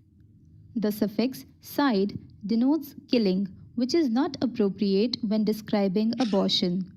When referring to sex selective abortion, it is more accurate to describe the practice in terms of choosing to end the pregnancy based on the predicted sex of the fetus. Make it clear that abortion is about making an informed decision and avoid the implication that ending a pregnancy is done without careful thought or consideration. The term keep implies a positive outcome which may not accurately reflect the situation. In addition, it is medically inaccurate to describe the pregnancy as a baby or child. It is more accurate to describe the situation as a pregnant woman choosing to continue with the pregnancy. Late term could refer to any time in the second or third trimester. Instead, if necessary, use terms that indicate the specific trimester or gestation. Use of late may also imply that a woman is late and thus irresponsible in seeking an abortion. For example, there is no gestation limit for birth defects and associated abortions in India as per the recent MTP amendment of 2021. Use of mother, father, parent during a pregnancy is value-laden and assigns roles that the man or woman may not accept. It also implies that the fetus is a child, which is not accurate. Also, under the MTP Amendment 2021, in India, any woman and her partner, married or unmarried, can seek abortion. Abortion is not contraception. Contraception is to prevent a pregnancy, whereas abortion is to terminate a pregnancy. People often seek abortion due to the occurrence of an unintended pregnancy or for health reasons, and there will always be a need for safe and legal abortion. All reproductive choices and care should be available and supported. People should be supported to prevent unintended pregnancies with access to contraception and accurate information. Pro-life implies that those who support legal abortion access are anti-life, which is inaccurate. Instead, use alternative terms to make it clear that you are referring to individuals opposed to anyone having an abortion. Where possible, our language should reflect the fact that we are service providers with a focus on providing rights-based quality healthcare and support. In order to dispel myths about organizations that provide abortion care, it might be useful to avoid business-related language. Multiple and repeat can have negative connotations, such as repeat offenders. Multiple and repeat also imply that each abortion experience for a woman is the same, whereas each abortion is surrounded by a unique set of circumstances. If safe, what is wrong with having multiple abortions? Because abortions happen under a wide range of cultural, legal, and medical circumstances, it is important to be careful about the terms that you use to avoid mixing up terms and creating confusion. Here are a few phrases to be aware of. Illegal abortions are those that do not comply with a country's legal framework but may be safe if performed by a trained provider or when a person has access to high quality medication, information, and support to safely undergo a medical abortion in a safe and licensed place. Remember, abortion is considered safe as per WHO guidelines when the 3 P's provider, place, and process are safe, trained, and certified. I hope you all enjoyed the video. I'm going to leave this video here so that, this will be available as one of the resources for the master trainers, so that in case you don't have enough time or you want to just share one aspect of respect, or you want to share with either your students or within your communities or within other people, you can just share the video, and that in and of itself is complete in terms of what WHO talks about in terms of how to avoid stigmatizing language. We also have a few more videos on how gender norms, roles, etc., how our values affect safe abortion care. And I'm happy to share all of that. And once the master trainings are completed, we'll be sharing all the videos with all of you. I think I just want to summarize everything that I said by emphasizing again that the MTP amendment necessitates really respectful care, because there's a need for one RMP, whether it is a gynecologist or an MBBS doctor, up to 20 weeks of gestation. There is a huge burden, a significant onus on that doctor, on each one of us. So as master trainers, when we go out and do these trainings again, it's really, really important that we emphasize that our role is more important than ever. Again, if you look at the expansion of special categories, whether you look at expansion to special categories or not, up to 20 weeks even, unmarried, married, young person, doesn't matter. Special categories includes women that are minors. So under 18 is included. Consent has been liberalized quite a bit. So making sure that, the MTP, the law that has changed, is actually provided in an unbiased way. We need to overcome our own biases and provide bias-free services. We should not judge anybody, but really see that we provide care to any woman who might need it with respect. Again, I want to emphasize that MTP amendment, the law is guaranteeing safety and confidentiality. Yeah, your slide is not moving, I think. Go to slideshow. I am on slideshow. Values and bias affect abortion. It is staying there itself. Okay, let me see if I can do this now. Are you able to see my screen now? No, we can see, but it is not in slideshow. Why? Let me share again. Yes.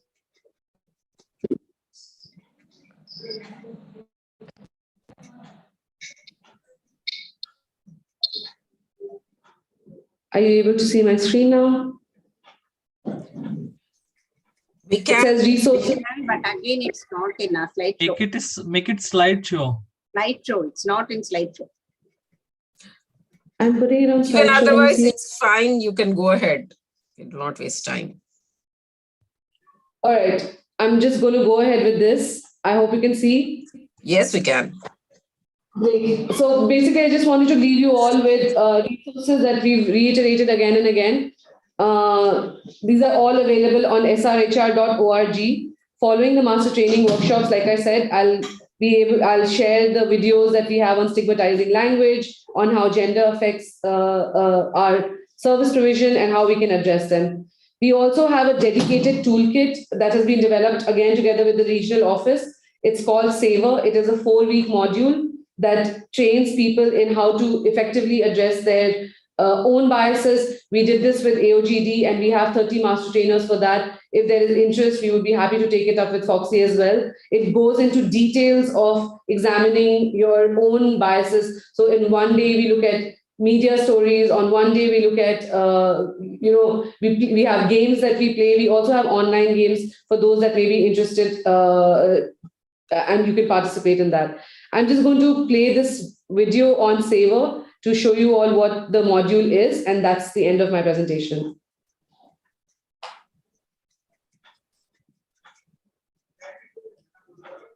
All right, just one.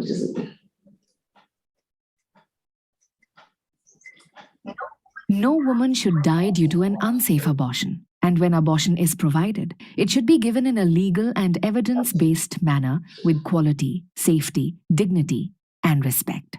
WHO has a toolkit on safe abortion values, evidence, and rights, or WHO SAVOR, which is a module-based training for doctors, nurses, health providers, program managers, and really anyone to assess our values, address our biases, and learn together to transform our attitudes towards respectful abortion care for anyone who needs it. During the COVID-19 pandemic, we adapted and converted the WHO SAVOR toolkit into an innovative, gamified, hybrid version that you can do either in person, online, or as a combination with an expert trainer, or simply by playing one of the standalone games to learn from the comfort of your home. SAVOR has 4 modules: Engage, Inform, Explore, and Equip. In the Engage module, participants review recent media stories from the country about gender, unintended pregnancy, the realities of safe and unsafe abortion, and juxtapose these with the global standard definitions. In the Inform module, participants share and discuss background information on SRHR, on safety of legal abortion, contraceptive prevalence, abortion incidence and safety, abortion law and safety, and achieving reproductive rights in the global and regional or local context. In the Explore module, participants will play various games and watch videos relating to gender, safe abortion, preventing unwanted pregnancy, explore social norms and values, and consider how these may be rooted in stigmatizing attitudes or contribute to stigma from a personal perspective. The Equip module is to promote knowledge of, interest in, and further use of WHO guidelines and tools, with a focus on guidelines and tools relevant to contraception, abortion, and post-abortion care, towards the many steps needed for achieving the Sustainable Development Goals, also known as SDGs, building resilient health systems for universal health coverage, or UHC, leaving no one behind. We must remember quality and dignity of care matter as much as saving lives. SAVOR is our small step towards SDGs, starting with ensuring safe abortion is provided with values, evidence, and rights or respect.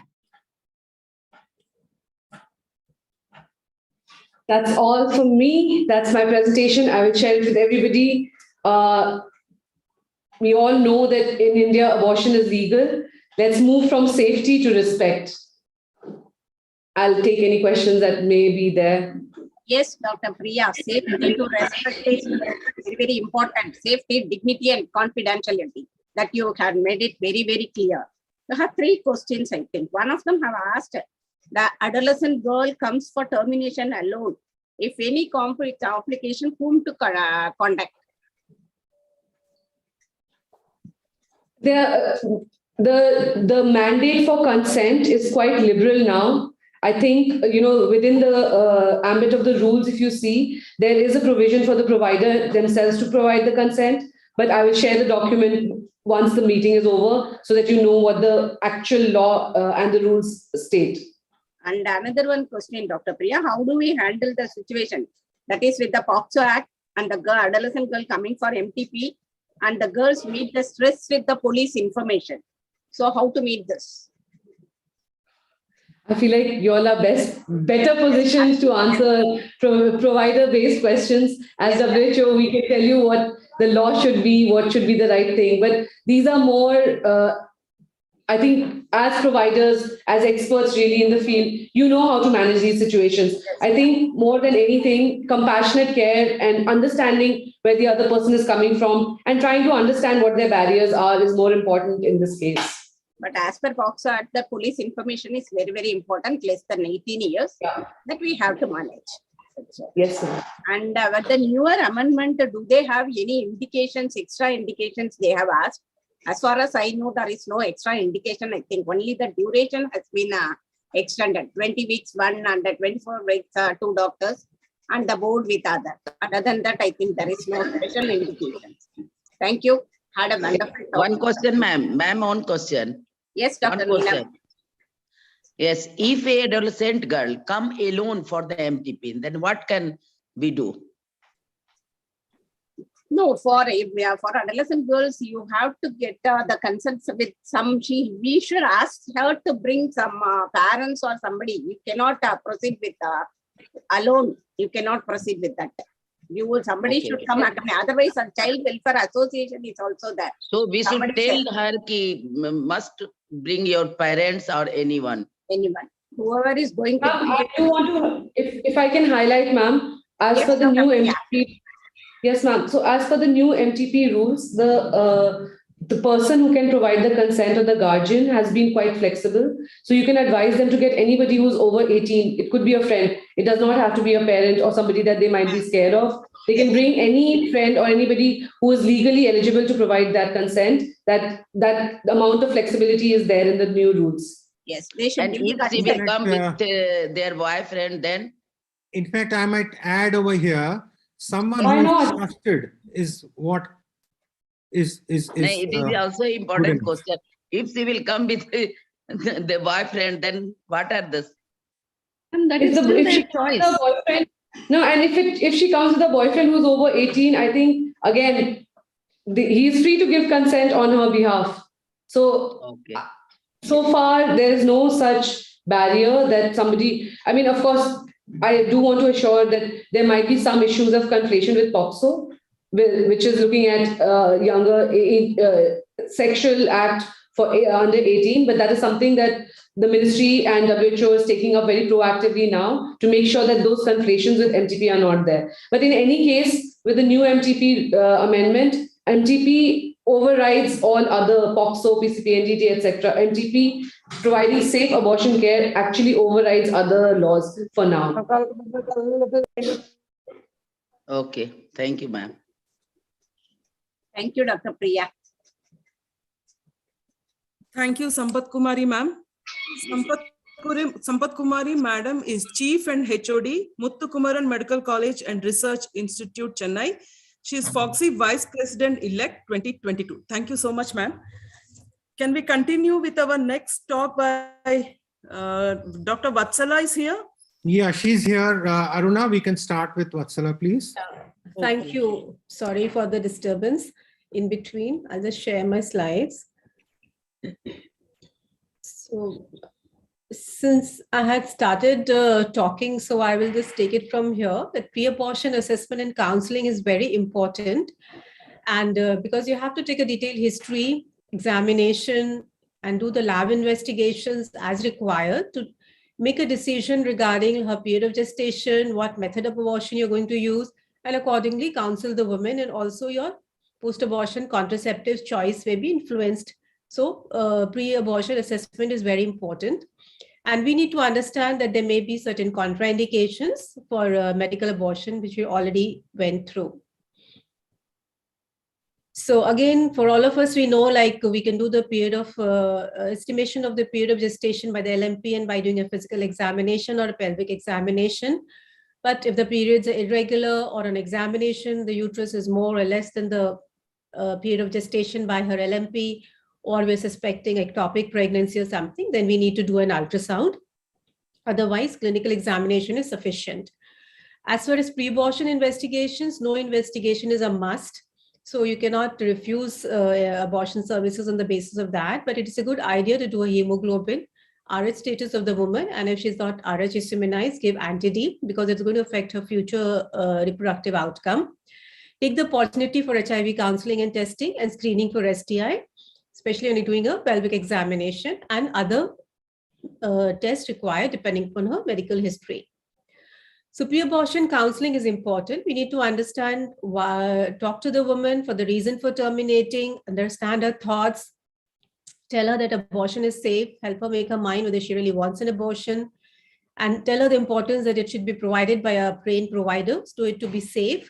Explain to her the available methods, tell her what does it entail, whether it's a medical or a surgical abortion, the number of visits, how to take the drugs, what is she going to expect when she takes the drugs, pain, side effects of the drug with medical abortion, how long the procedure is going to take, and when she has to come for follow-up, and what post-abortion, during the post-abortion period, what warning signs she has to look for to see if she has any complication, and she has to get back to the healthcare provider.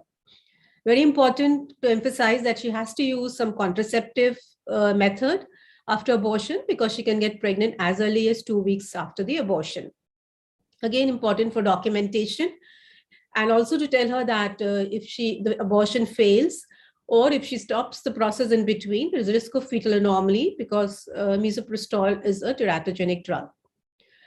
So medical method of abortion is up to 9 weeks according to the government of India. But otherwise, medical abortion can be used at less than 12 weeks and more than 12 weeks also. So you have a choice of a medical abortion using a Mesoprestol combination or only Mesoprestol, or using a vacuum aspiration at less than 12 weeks. After 12 weeks, you can use the same medical methods of abortion, but the doses differ and dilatation and evacuation.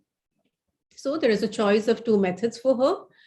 And using mifepristone with Mesoprestol is important, but it increases the success rate of the abortion process in the first trimester, which almost is like 97 to 98%. Mifepristone is an antiprogesterone, so it causes gestational necrosis and placental separation. It also sensitizes the uterus to Mesoprestol and also causes some amount of cervical ripening, so that when you use Mesoprestol, it will cause uterine contraction, cervical dilatation, and it also makes the process faster and more successful. Advantage of medical abortion, especially when using Mesoprestol, is that it is easy to handle. The drug can be stored at room temperature. It is not very expensive. It can be administered by various route, vaginal, oral, or sublingual, depending on the woman's choice. It doesn't require a skilled provider, equipment, place, or anesthesia. So it is very useful in low resource settings. So the government of India CAC guideline says on day 1, you give mifepristone. Day 1 is the time you're going to assess the woman, give her pre-abortion counseling. Give 200 milligram of mifepristone and anti-D if she's RH negative. Call her on day 3 to give me Mesoprestol. And if she's up to 7 weeks, you can get 400 micrograms. And 7 to 9 weeks, 800 micrograms. She can be given analgesics like NSAIDs. And again, offer her a contraception method. And follow her up at day 15 to see if she has completed the process of abortion and to see if she has any complications because of abortion, like incomplete abortion, infection, and also offer contraceptive method again if she's not already chosen one. As far as WHO guidelines for medical abortion are concerned, for less than 12 weeks, a single dose of 800 microgram is used irrespective of the gestation. So most of the women would start the process of abortion, have cramping pain and bleeding within few hours and have expulsion of the products. But it is important to explain to the woman that the bleeding may persist for up to 2 weeks. When you talk about the routes, the oral and the sublingual route have similar pharmacokinetics. So once you give, there is a quick increase in the serum levels followed by a fall. So because of very high levels, then the side effects are more, that is nausea, vomiting, fever, chills, diarrhea. Whereas with the buccal and the vaginal route, the absorption, the peak is not very high and the levels are sustained for a longer time. So the side effects are less and they may be more effective, especially when you're using for a little advanced gestation. So with the buccal method, you have to put, the woman has to put the tablets in between the teeth and the buccal mucosa. In the sublingual method, it has to be put under the tongue. Again, it is very important who's providing. A trained provider has to give, whether it is medical method or surgical method of abortion. It can be given at primary care level, but it has to be a referral system so that if a woman has any complications, she can be easily referred. Also, it's ideal to have some services regarding counseling and testing for HIV and STDs, avoid psychosocial support services.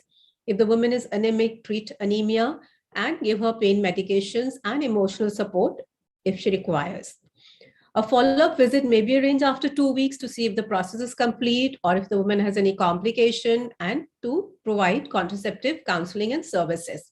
A routine follow-up may not always be required. And but if you're using only Mesoprestol, it's a good idea to follow up after 2 weeks because the chances of failure or incomplete abortion are higher. So follow-up care already covered. So just to summarize, the first visit is to examine the woman, look at her eligibility criteria for using the medical abortion, give her mifepristone, explain to her she has to come back on day 3, give her Mesoprestol, observe for a few hours. If analgesics are required, give it to her. Again, talk about contraception. If she wants to use hormonal methods, oral or injectable can be started. And tell her that she may have cramping pain and bleeding like a little heavy menstrual period, and she'll expel the products of conception, after which her pain and bleeding would decrease. But if the bleeding is excessive or the pain continues, and if she's uncomfortable because of the other side effects, she should report to the healthcare provider.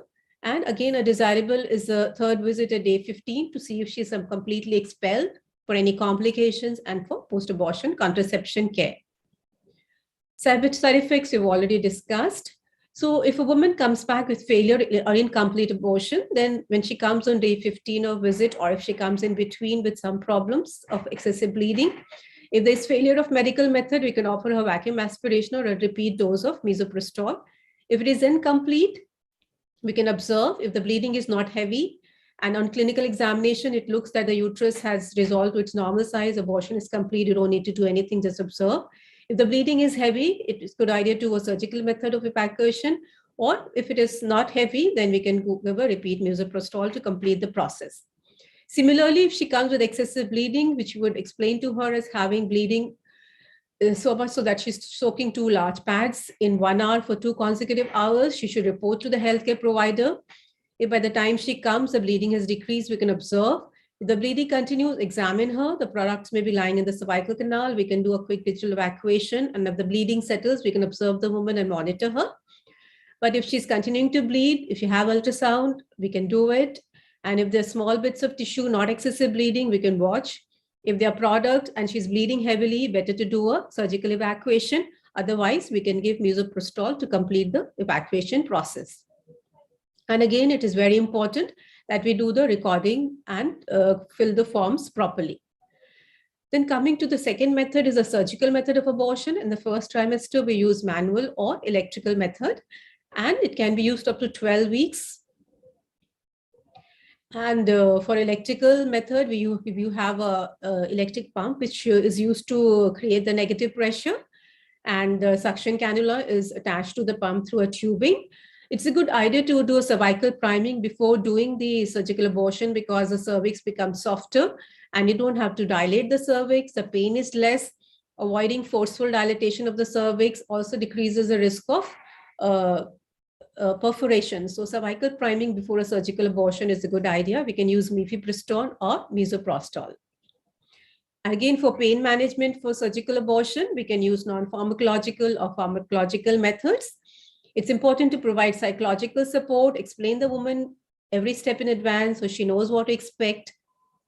And one should be gentle, perform the procedure smoothly, be in touch with her, talk to her, and encourage her to relax. So if the woman is anxious, we can give her some sedation and we can give her a local anesthesia in the form of xylocaine, paracervical block for pain relief, or you can give her also some NSAIDs before the procedure. And for the steps, we know that if you're using the vacuum, the manual vacuum aspirator, we have to sort of close the valve, create a vacuum. We have to ensure that she has emptied her bladder earlier. We have given her pain relief. Proper asepsis is definitely important. Cleaning before you introduce the cannula, and then you can hold the cervix anteriorly. You can even inject a little xylocaine to avoid pain and introduce the cannula, and then see that you're just beyond the internal os. Don't go very much up to the fundus, because when you are moving the cannula sideways and all, you may be risk of perforation.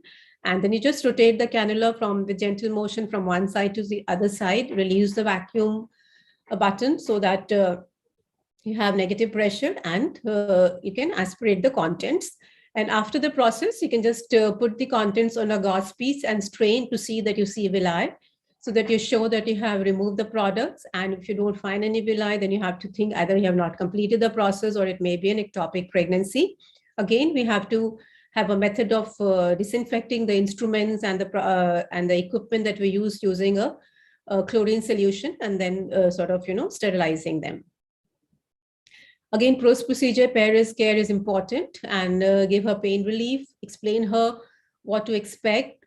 Some amount of bleeding will be there, excessive bleeding, any pain or fever or any complication, then she should come back for a follow-up. And again, take the opportunity to give her post-abortion contraception, which may be in the form of providing an intrauterine device or starting her on oral pills.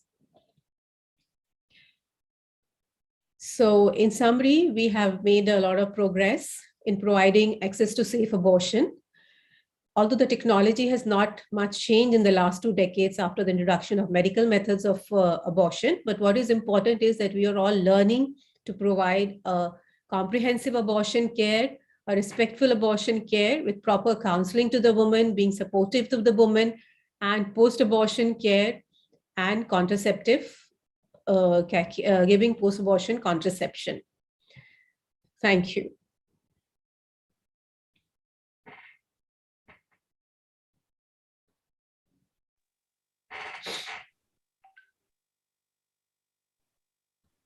Dr. Aruna, you're muted. Yeah. Dr. Priya? Dr. Priya is there? No, I think Dr. Priya has left. So thank you, ma'am, for concluding this session very nicely. And despite the internet connection in between, but I think the content is very, very important. And as we all know, these slides will be shared with all the master trainers. So before we go on, I don't know if Dr. Archana Verma is still around. We can take some few comments. Otherwise, ma'am, if Dr. Pushpa is here, Dr. Pushpa, we would really like to listen from you, a few words from you. Ma'am, Dr. Pushpa, are you there? Sarban? I think Dr. Pushpa. Yeah, she's there. She's there. Dr. Pushpa Chaudhary is there. Dr. Pushpa Chaudhary, ma'am? Can you hear us?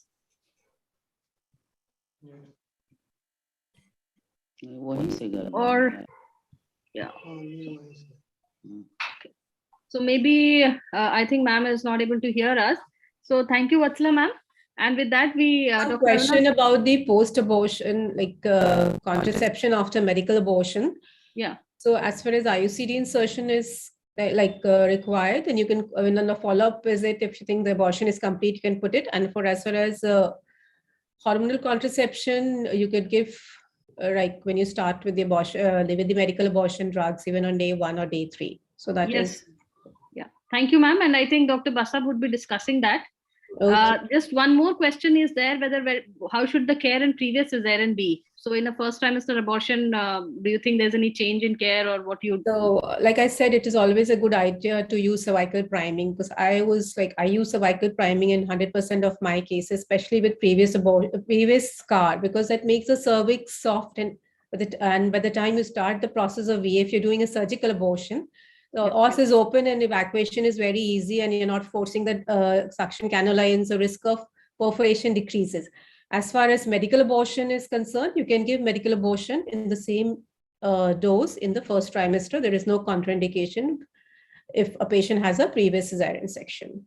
Right. Thank you, ma'am. And thank you very much. And with that, we can go on to the next session and invite the chairperson for the session. Thank you. Dr. Aruna? Yeah.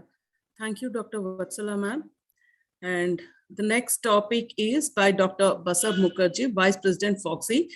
May I invite Dr. Narendra Malhotra, sir? Is he there? Yeah, Dr. Narendra had a meeting at 6 o'clock. He'll be around, I think.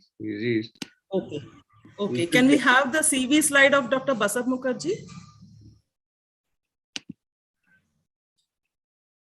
He is Vice President Foxy 2122, Vice President Bengal Society Gynops, and FIGO Coordinator, South Asia Safe Abortion Committee, Founder Secretary ISOPAP Kolkata Chapter, Founder Secretary IAGE Kolkata Chapter, Secretary IRC India East, Member ICOG Governing Council 2015 to 20, Organizing Secretary AICOG 2023, Young Gynecologist Awardee AVO FOG 2011, and contributed 30 plus chapters in textbooks.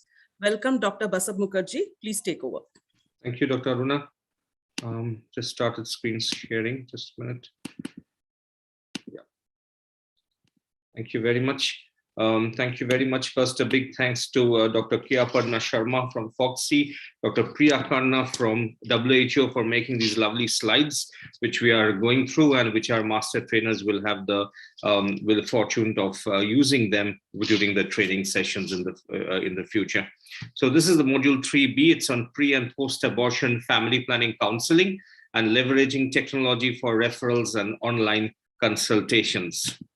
So counseling is broadly defined as a structured interaction with a person, voluntarily received emotional support and guidance from a trained person in an environment that is conducive to open sharing of thoughts, feelings, and perceptions. So it's a very, very structured definition where ideally the person who you're speaking to should have some interaction. It should be not one way, it's two-way. And it is from a trained person who knows which words to use. As you heard from Dr. Priya's video, that the correct words need to be used so that the connotations are very clear and the stigma is not brought in.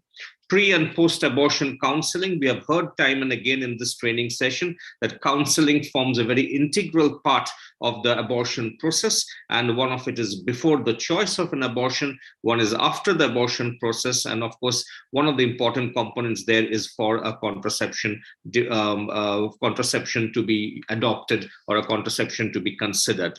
So it's an integral part of comprehensive abortion services, is as important as the procedure. It's needed because a woman may have had that abortion either because of an unmet need for contraception where she did not know where to procure the contraceptive from, or she was misinformed or did not have the proper knowledge, which would have avoided her to being here in the first place. So she may need some help in decision making, and as healthcare providers, it is important to have some hand holding to give her the information that she may not have had, and to allow her to make an informed decision about adopting some birth control method which would help her to avoid being in the same situation. So pre-procedural counseling is a very critical role. You help the woman decide about the termination of pregnancy, make sure that is her final decision, that she is not changing her decision. That's very important. Give her some time to think for a couple of days if she needs some time. Then after that, you give her the options, the medical and the surgical, put in front of her the pros and cons, and then guide her through what she decides. So ensure delivery of the complete information about the procedure. You must give the red flag signs. What are the important things? You heard from Dr. Vatsala. If there's heavy bleeding, what does heavy bleeding mean? When do you need to report back to the healthcare facility? When do you need to report to the hospital? And in an emergency, whom to contact? These all things have to be made very, very clear when you're giving the services there. So help women to adopt a contraceptive method to make sure that she knows she has her choices in front of her. She's made an informed decision with her partner preferably, and then they go ahead with using it. So pre-procedural counseling would, of course, ensure privacy and confidentiality. Now that is so important. And we heard earlier in this training session about the use of the codes instead of the names, which is so important, and to be non-judgmental and sensitive, especially when it's coming to unmarried people, or especially it's coming to newly married people. Even if you personally have biases against them, you think that what they have done is absolutely wrong, and we are not in a position, we should not be as healthcare professionals, be judgmental. It's so very difficult sometimes to be unbiased and judgmental, easier said than done in a clinical scenario, but that is something which we should be trained to. Establish a rapport, make sure she opens up, use simple language, non-medical language, the very same thing which you use in public awareness programs in health camps across schools, colleges, Rotary, wherever you give your health care talks, the same language should be used when a patient is sitting in front of her. And also, again, as we said, ask her again has she made up her mind, does she want to rethink, and then to guide her through the procedure. So the important things about peri-abortion family planning counseling also would include the quick return to fertility. Sometimes when she's done the abortion, she may be happy that she doesn't need any contraception for a reasonable period of time, but that is not true. Once she has intercourse and once her chances of pregnancy come back. So the quick return to fertility has to be impressed on her, an opportune time now for contraception acceptance, a minimum 6 month gap if she's planning her next pregnancy. And these will all be for better health benefits for her and her family and her future pregnancy outcomes. 90% of abortion-related maternal mortality can be prevented by ensuring contraception. So as primary healthcare providers, what you heard in this training session, whatever reason a woman comes to us in a reproductive age group, you must put in a line about what birth control she's using, what is her reproductive life plan, whether she really wants to conceive or whether she does not want to, and if she does not want to, what she's using, whether it's a reliable contraception, whether it's eligible, and whether it's appropriate for her. So pre-abortion family planning counseling, when does it start? Starts with the first visit, of course, except in cases where there's a grief involved and where she's not mentally prepared to take the information which you're giving.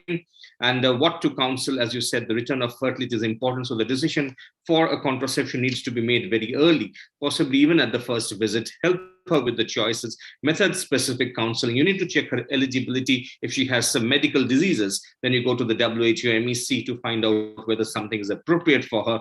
If it's a high-risk behavior, she has multiple partners, then you need to again choose, of course, a barrier along with anything else which you're giving. If the woman is not willing for a contraceptive method, there's so many times that does happen in our clinical practice.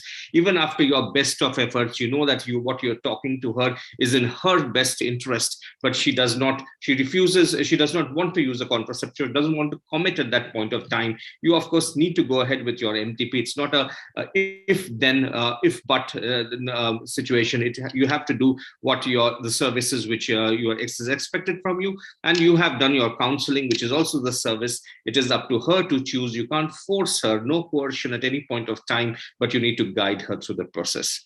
So try and counsel her after the procedure. If she's not willing, follow up in a week's time, again talk to her, again counsel her. That's the best you can do. There are people who come to you with repeated medical abortions. You may write once in a prescription, 3 times she takes it at home even without informing you. It happens in so many cases, and that is, of course, not desired. It's not desirable, but we will not be, if that is her choice, then we have to appreciate it, and we have to understand that is it. But from our perspective, we have to keep on counseling her and telling her that's not in her best interest. Assessing suitability for post-abortion contraception. Abortion process is, so once you know, we will come to the types of contraception in a minute, which can be used when, because there was one of the questions in the chat box. We said that how soon can you give oral contraceptives after a medical abortion or a surgical abortion. Dr. Vatsala also addressed that question. So if the abortion process is complete, you can give it, and no existing infection, no injury to genital organs, and the chance of a fresh pregnancy is ruled out, then post-abortion contraception can be provided. Post-procedure counseling, there's a critical role where women have understood precautions and care needed during the post-abortion period, how soon she's back into intercourse, from when is the contraception starting, what protection is it giving, and what is she using. Opportunity to counsel about contraception if she has not previously selected it. reinforces the need for continuing the use of contraceptive method chosen. So post-procedure counseling, again, to continue to ensure the privacy and confidentiality, to build on the rapport that you have first developed. And so that will give her more confidence that what you are talking to her is in her interest, and she will decide with her partner or with her family on using something which will protect her, which will keep her away from an unwanted or undesired or unplanned pregnancy. So reassure her in case of their problems, we will be with you if there are complications, but at the same time, you would like her not to be in this situation. Repeat the information about post-procedure care, danger signs, red flag signs, signs which are dangerous, which she has to report. So post-abortion family planning counseling. So already opted, if she's already opted, you appreciate the process that she has opted for, the method. And the immediate care could include an IUCD if it's a surgical method, because you do it at the same time after a MVA. Otherwise, day 15 after confirming after a medical method of abortion, you can use IUCD. Even for the injected MPA, we'll talk about that. Ongoing pills, as Dr. Vatla said, can be started from day 3 from the Mesoprestol follow-up protocol, continuing, because it's not just 1 month, it's still a period of time, and then to use that. Undecided, you allay her anxiety, help her to make an informed choice and to adopt a contraceptive which will be keeping her protected. Yes, you must talk about emergency contraception pills, because we know that even after discussing about more effective methods of abortion, there are many couples in this country which should rely on emergency contraceptive pills and condoms only. And so even though you can talk to them about long-acting reversible contraception, talk to them about oral pills, but still they would settle with that. In that case, you need to give them the information that they need to have. So post-abortion contraceptive methods, so the barriers, condom, as soon as sexual activity is resumed, much more so in women with a high-risk behavior, which is sometimes difficult to elicit, but sometimes you may elicit in the history. So no hormonal side effects in case of a condom, of course, protects against STI, especially HIV, and ensures male responsibility is a good thing there. So again, post-abortion, if it's IUCD, in a first trimester, after an abortion, 12 days after completion of abortion, insert immediately, or up to 12 days after a surgical method. So immediately is one option. So when you're talking to her about the same time when you're having the MBA done, you can have the intrauterine device inserted if that is what she decides. And if it's a medical abortion around day 15, you have a proof that the procedure is complete, and then you rule out infection, and then you can have it inserted. If it's a second trimester, again, it can be inserted immediately in case of a IUCD, but for a medical abortion, you may need to wait. And it's a highly effective method, of course, provides long-term contraception, can be done by anybody trained in it, no interference with sex, and no hormonal side effects. Of course, if combined oral contraceptive is her choice, is that what she decides on using after giving her the options in first trimester, you can start immediately or up to 7 days after a surgical method. Immediately means as soon as you have done it, you can write it on your discharge prescription. There's some chances that the patient will not come back more than one visit. So even if you call her for follow-up, she may fail to come back. In that case, if she has your discharge prescription with the combined oral contraceptive brand written, then she can at least purchase it and have it.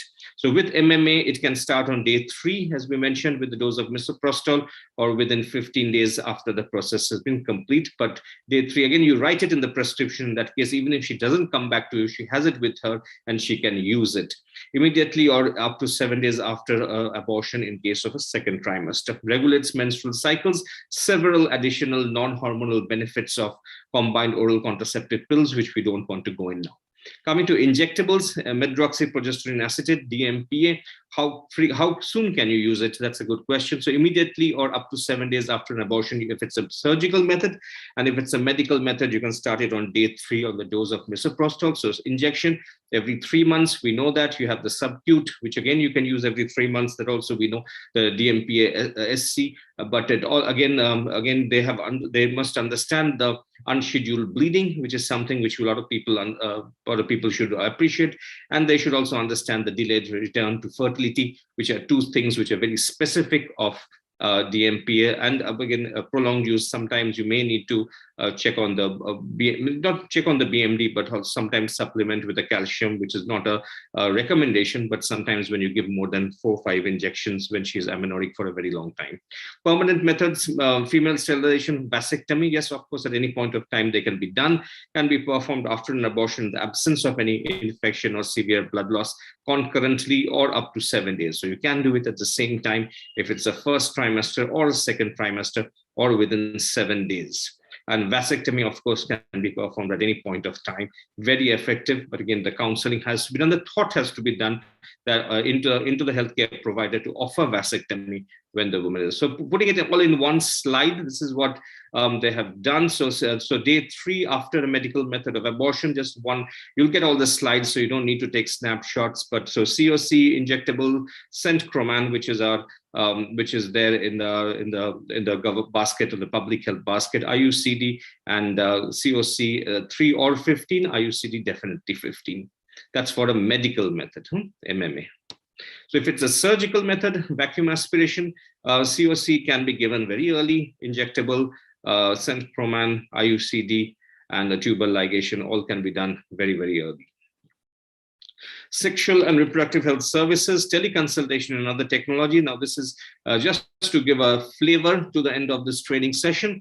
Leveraging technology service provision, you have teleconsultation, telecounseling, teleguidance, telereference, and telelinkage. How can we utilize it to SRH services? Well, digital technology cannot be isolated from healthcare, and it has to be integrally related, because everybody, 90% of the population, you can say, has smartphones now, not 90, maybe around 80% of the population. And that is something where they actively, it's a technology which we can reach out to. So websites, there are the social media, infographics, helplines, different ways of reaching out to patients or to clients, you can say. We don't call them patients, they're not sick, but clients, where you can to reach out to them and give them information on sexual and reproductive health choices which they can use. So the SWOT, strength, weakness, opportunity, and threat of teleconsultation in the COVID era has thrust us into teleconsultation. All of us were doing it for some point of time. Now again, it's mixing it up both. You're doing it and you're doing the physical. So it can be done. It's definitely the weakness of face-to-face is the spread of disease at one time, but there is confidence. Sometimes you cannot convince a patient online, but opportunity is privacy and comfort. Sometimes you have more time online than in person. And of course, the privacy, of course, is something which is more online than in person. Cost cutting, especially for the person who has to travel a long distance and reach the doctor. Number of visits cut down. It's a missed opportunity, and misdiagnosis is sometimes when you can happen, but at the same time, if you're careful, you can always navigate around it. So applicability of components of the CSC, which can be done online. Now, this is something, again, which needs a lot of discussion, but this is a thought process. I'm sure we have brought this up in this training session. You confirm the diagnosis, the contraceptive need, a counseling on a video conference or a Zoom follow-up hybrid one. So the eligibility of whether a woman is eligible for a contraception can be assessed often through an online consultation, where you do not need to be there in person, but a healthcare provider needs to ask the right questions and make sure that she or he is eligible for the contraception which you have advised. So the key messages: the realization for the need of post-abortion family planning is paramount. It's something which we just cannot forget to offer. Bring the couple on the board, strive for 100% coverage. Make sure at least the discussion is on, at least the counseling is done, and that is up to her to take it. You cannot force her, but at the same time, you must make sure that they understand that it is in their best interest for use. Capitalize on the basket, give them more than 1 or 2 choices. Don't give them just one. And also explain to them how quickly the fertility returns. So they have to make a choice very quickly. Technology as far as possible. we have to think about utilizing it, sexual and reproductive health services. This could be a very interesting discussions in the days and years to come. And adolescent reproductive health needs to be both online and offline. It's a reach which we cannot just avoid, because they are so much into smartphones, so much into social media, so much into messaging, that we have to utilize these services. Thank you very much. The rest of it will be discussed in the operational details, and I hand over to Dr. Arun. Thank you, Dr. Basab sir, for giving such an extensive knowledge on pre and post-abortional family planning counseling, leveraging technology for referrals and online consultations. Thank you so much. Dr. Aparna, can we move on to the next one? Yes, there are no questions in the chat box regarding this, and it has already been answered by Dr. Basab. So I think we can move on to our last session today. And because this is a very, very important session, it is like, from here where. So for that, I would like to invite Dr. Ajay to talk about, what are the master trainers going to do over the next 1 year.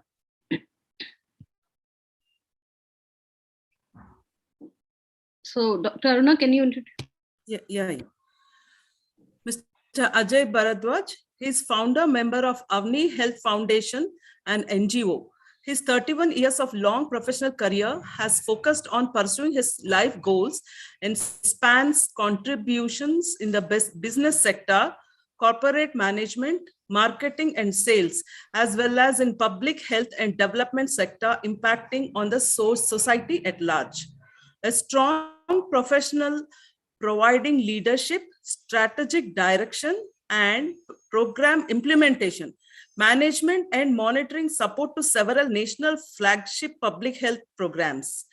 His work has resulted in the design and implementation of robust, at scale, and sustainable programs across key areas covering maternal, newborn, child and adolescent health, HIV programs, design, development, and deployment of software for data management and monitoring, and starting leadership in public health management certificate programs. He has worked across 21 states in India and internationally in Nigeria, South Africa, Bangladesh. He works closely at the highest levels of government, providing technical expertise at ministerial, secretarial levels, and working closely with the Ministry of Health and Family Welfare, Government of India, FOGSI, FIGO, UNICEF, WHO, WDF, IDA, MUHS, SOGON, OGSB, in association with Sparkman Center for Global Health, School of Public Health, University of Alabama, USA, and School of Public Health, University of Vanderbilt, and several medical colleges and state health departments across India.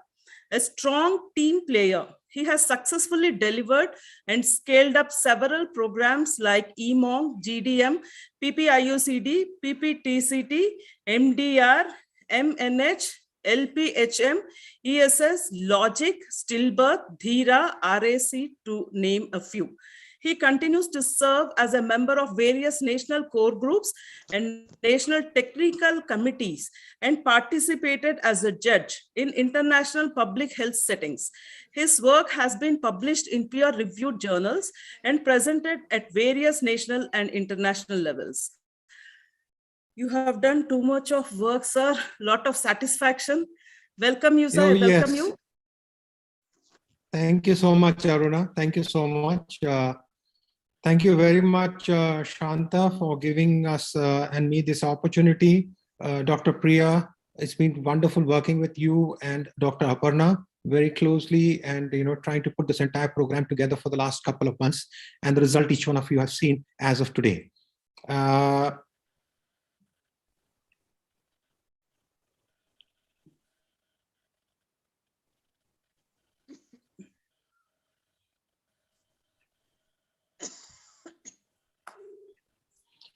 Now, the important part about this entire presentation that I'm going to talk to you about, how are you going to take this forward in your respective societies or your respective communities of medical practitioners and OBGYNs who are taking this initiative forward. And that's what the operational plan is. Just to throw some numbers for you, I hope you can hear me. Am I audible? Yes, yes, you are. Hello? Yes, Ajay, please go ahead. Hello, can somebody tell me? Yeah, you're am I audible. Aruna? Ajay, Okay, you're audible.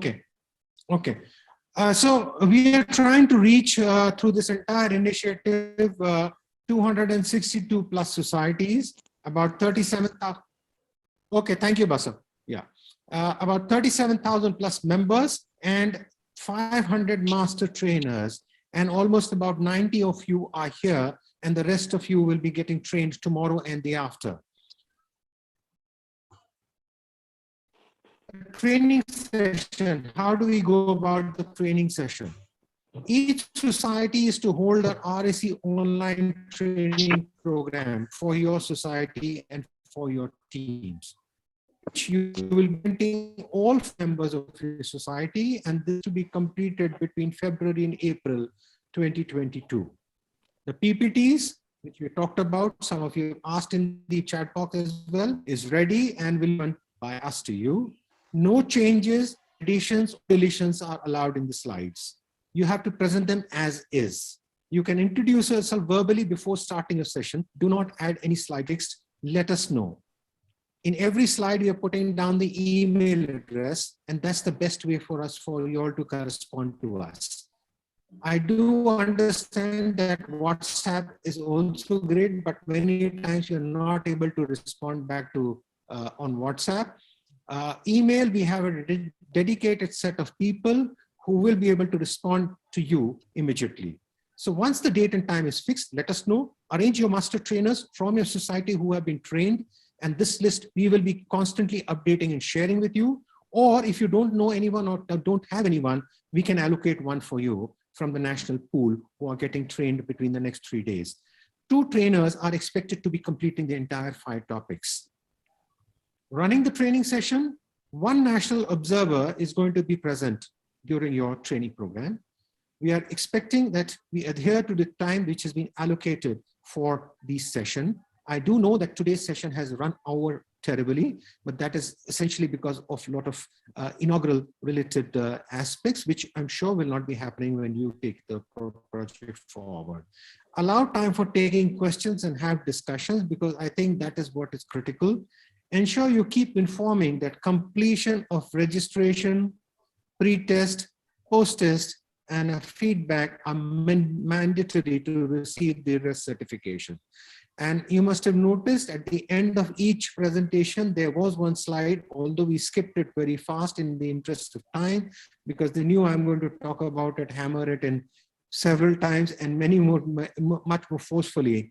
It perhaps was done, but these 4 are critical. Registration and pre-test, you have already done it, and that's the reason why you are here. Post-test and feedback is something which will come up shortly, and let me explain the procedure for that. There are honorariums which have been allocated for this entire project, and which means honorarium to you as master trainers for conducting these sessions in your societies, and an honorarium for all participating societies. I'm happy to inform you 80 societies have joined in this revolution so far, and many of you are representing the society today in this call. The Zoom, you fix the date and time for the training and inform us. We will allocate the Zoom call for you and the Zoom slot for you. The Zoom slot invitation will be sent to you, which you can share with your society colleagues who would like to join the program. And thereafter, the Zoom, will be opened up for you on the appointed day and time. Registration is absolutely compulsory, and so is pre-test. All of this will be essentially shared with you in advance so that you have this information with you along with the slides. Zoom will be opened up, and you will have to present your slides, and screen share facility will be provided to you. If you can see on the bottom, there's foxy.rac2021@gmail.com is the email which you need to be corresponding to us with. Now, a bit about registration, pre-test, post-test, and feedback. Registration and pre-test you have already done, and that's the reason why you are here in this meeting and this training program today. Post-test and feedback. Please do note, when the session and this training program comes to an end, that means you will see a button on the right-hand side in which you will say, leave the meeting, or the meeting ends. Once the meeting ends, you will get a pop-up.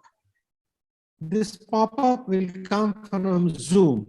So just wait for 2 or 3 seconds for that pop-up to come up. In that pop-up, you have 2 icons. One icon will say continue, and one icon will say exit Zoom. Do not click exit Zoom, because if you click exit Zoom, it will not take you to the post-test and feedback. I repeat, a pop-up will come which will have 2 icons, continue, exit Zoom. Please do not click exit Zoom. If you click exit Zoom, you will not get the post-test and feedback. So click continue. The moment you click continue, you will be directed to a portal which will have the post-test and your feedback for the session. Please submit that, because all these 4, along with your participation today, are critical for us to be awarding the certificate to each one of you as master trainers for this important RAC program.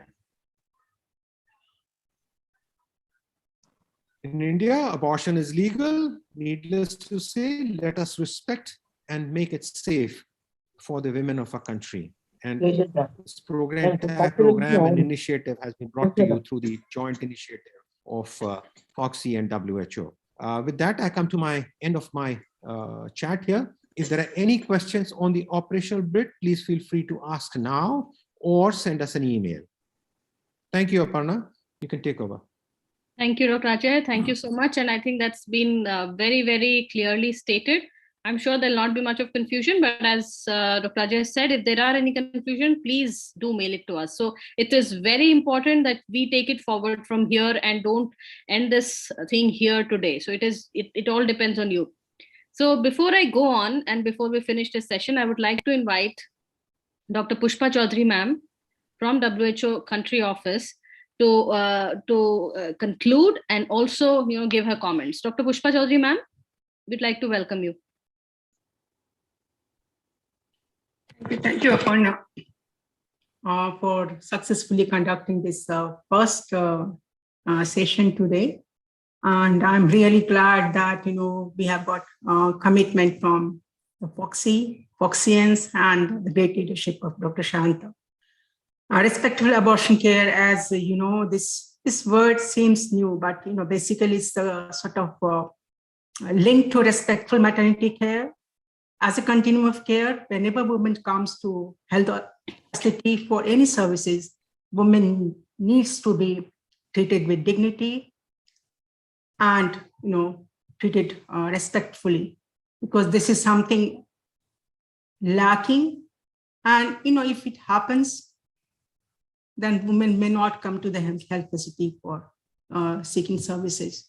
So this is very important, and we thought we will take this opportunity when the Act is amended and sensitize all service providers about this respectful abortion care.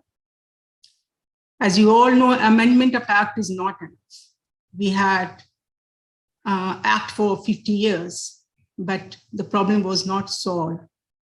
But we will take this opportunity because FOXians, service providers, if you have decided to take this agenda forward, I'm sure all stakeholders, including government, even partners, civil society, whoever are involved in care of women, they will take this agenda forward jointly.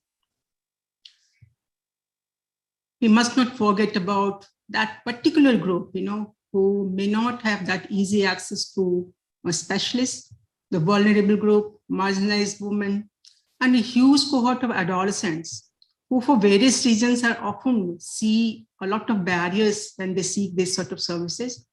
And we must be focused to, identify needs of all these women. I'm sure this is just the beginning of the journey. And with leadership of Dr. Shanta, we will successfully conduct all these trainings, and a pool of over 35,000 that's a huge number. But I think this virtual training has got this capacity to train many at a time. So I'm really thankful to Dr. Neena for always guiding us. Dr. Sumitra, Sumita Ghosh, who is so instrumental and key person to move this amendment of Act. And as a WHO, we are always there to support. I missed few part of maybe half an hour because of the disconnection, but I'm sure all these sessions went very well, and we will look forward for more trainings tomorrow. Thank you, Aparna. Over to you. Thank you, ma'am. Thank you for those words, and actually re-emphasizing that it is such an important association between FOXI and WHO to bring this on and take this forward. So with that, we come to the end of the workshop today. Big thanks to all of the people who have joined here today, and we are looking forward to continuing this association. There have been some questions in the chat box, whether it is physical or online. So the choice is yours. We would like to take it physical, but depending the COVID situation. And yes, if there are any further questions, please do mail us on the email that has been mentioned to you. And I'm really happy to see so many participants, and even Dr. Achla Batra is here, Dr. Komal Chavan, and all of you are leaders. Each one of you is a leader in their own right, and we are really looking forward to taking this program forward in a big way. So thank you very much, and a very good evening to all of you. Anybody who think you have missed a part of it can join tomorrow, because we're going to run these presentations tomorrow and day after also. Thank you very much, and good evening. What happened to do, madam? Okay. Yes. Mr. Ajay is saying that the two mop up. I can't understand clearly. That mop up means in case you have missed something today and you want to attend it tomorrow again, we are going to run the whole sessions tomorrow also.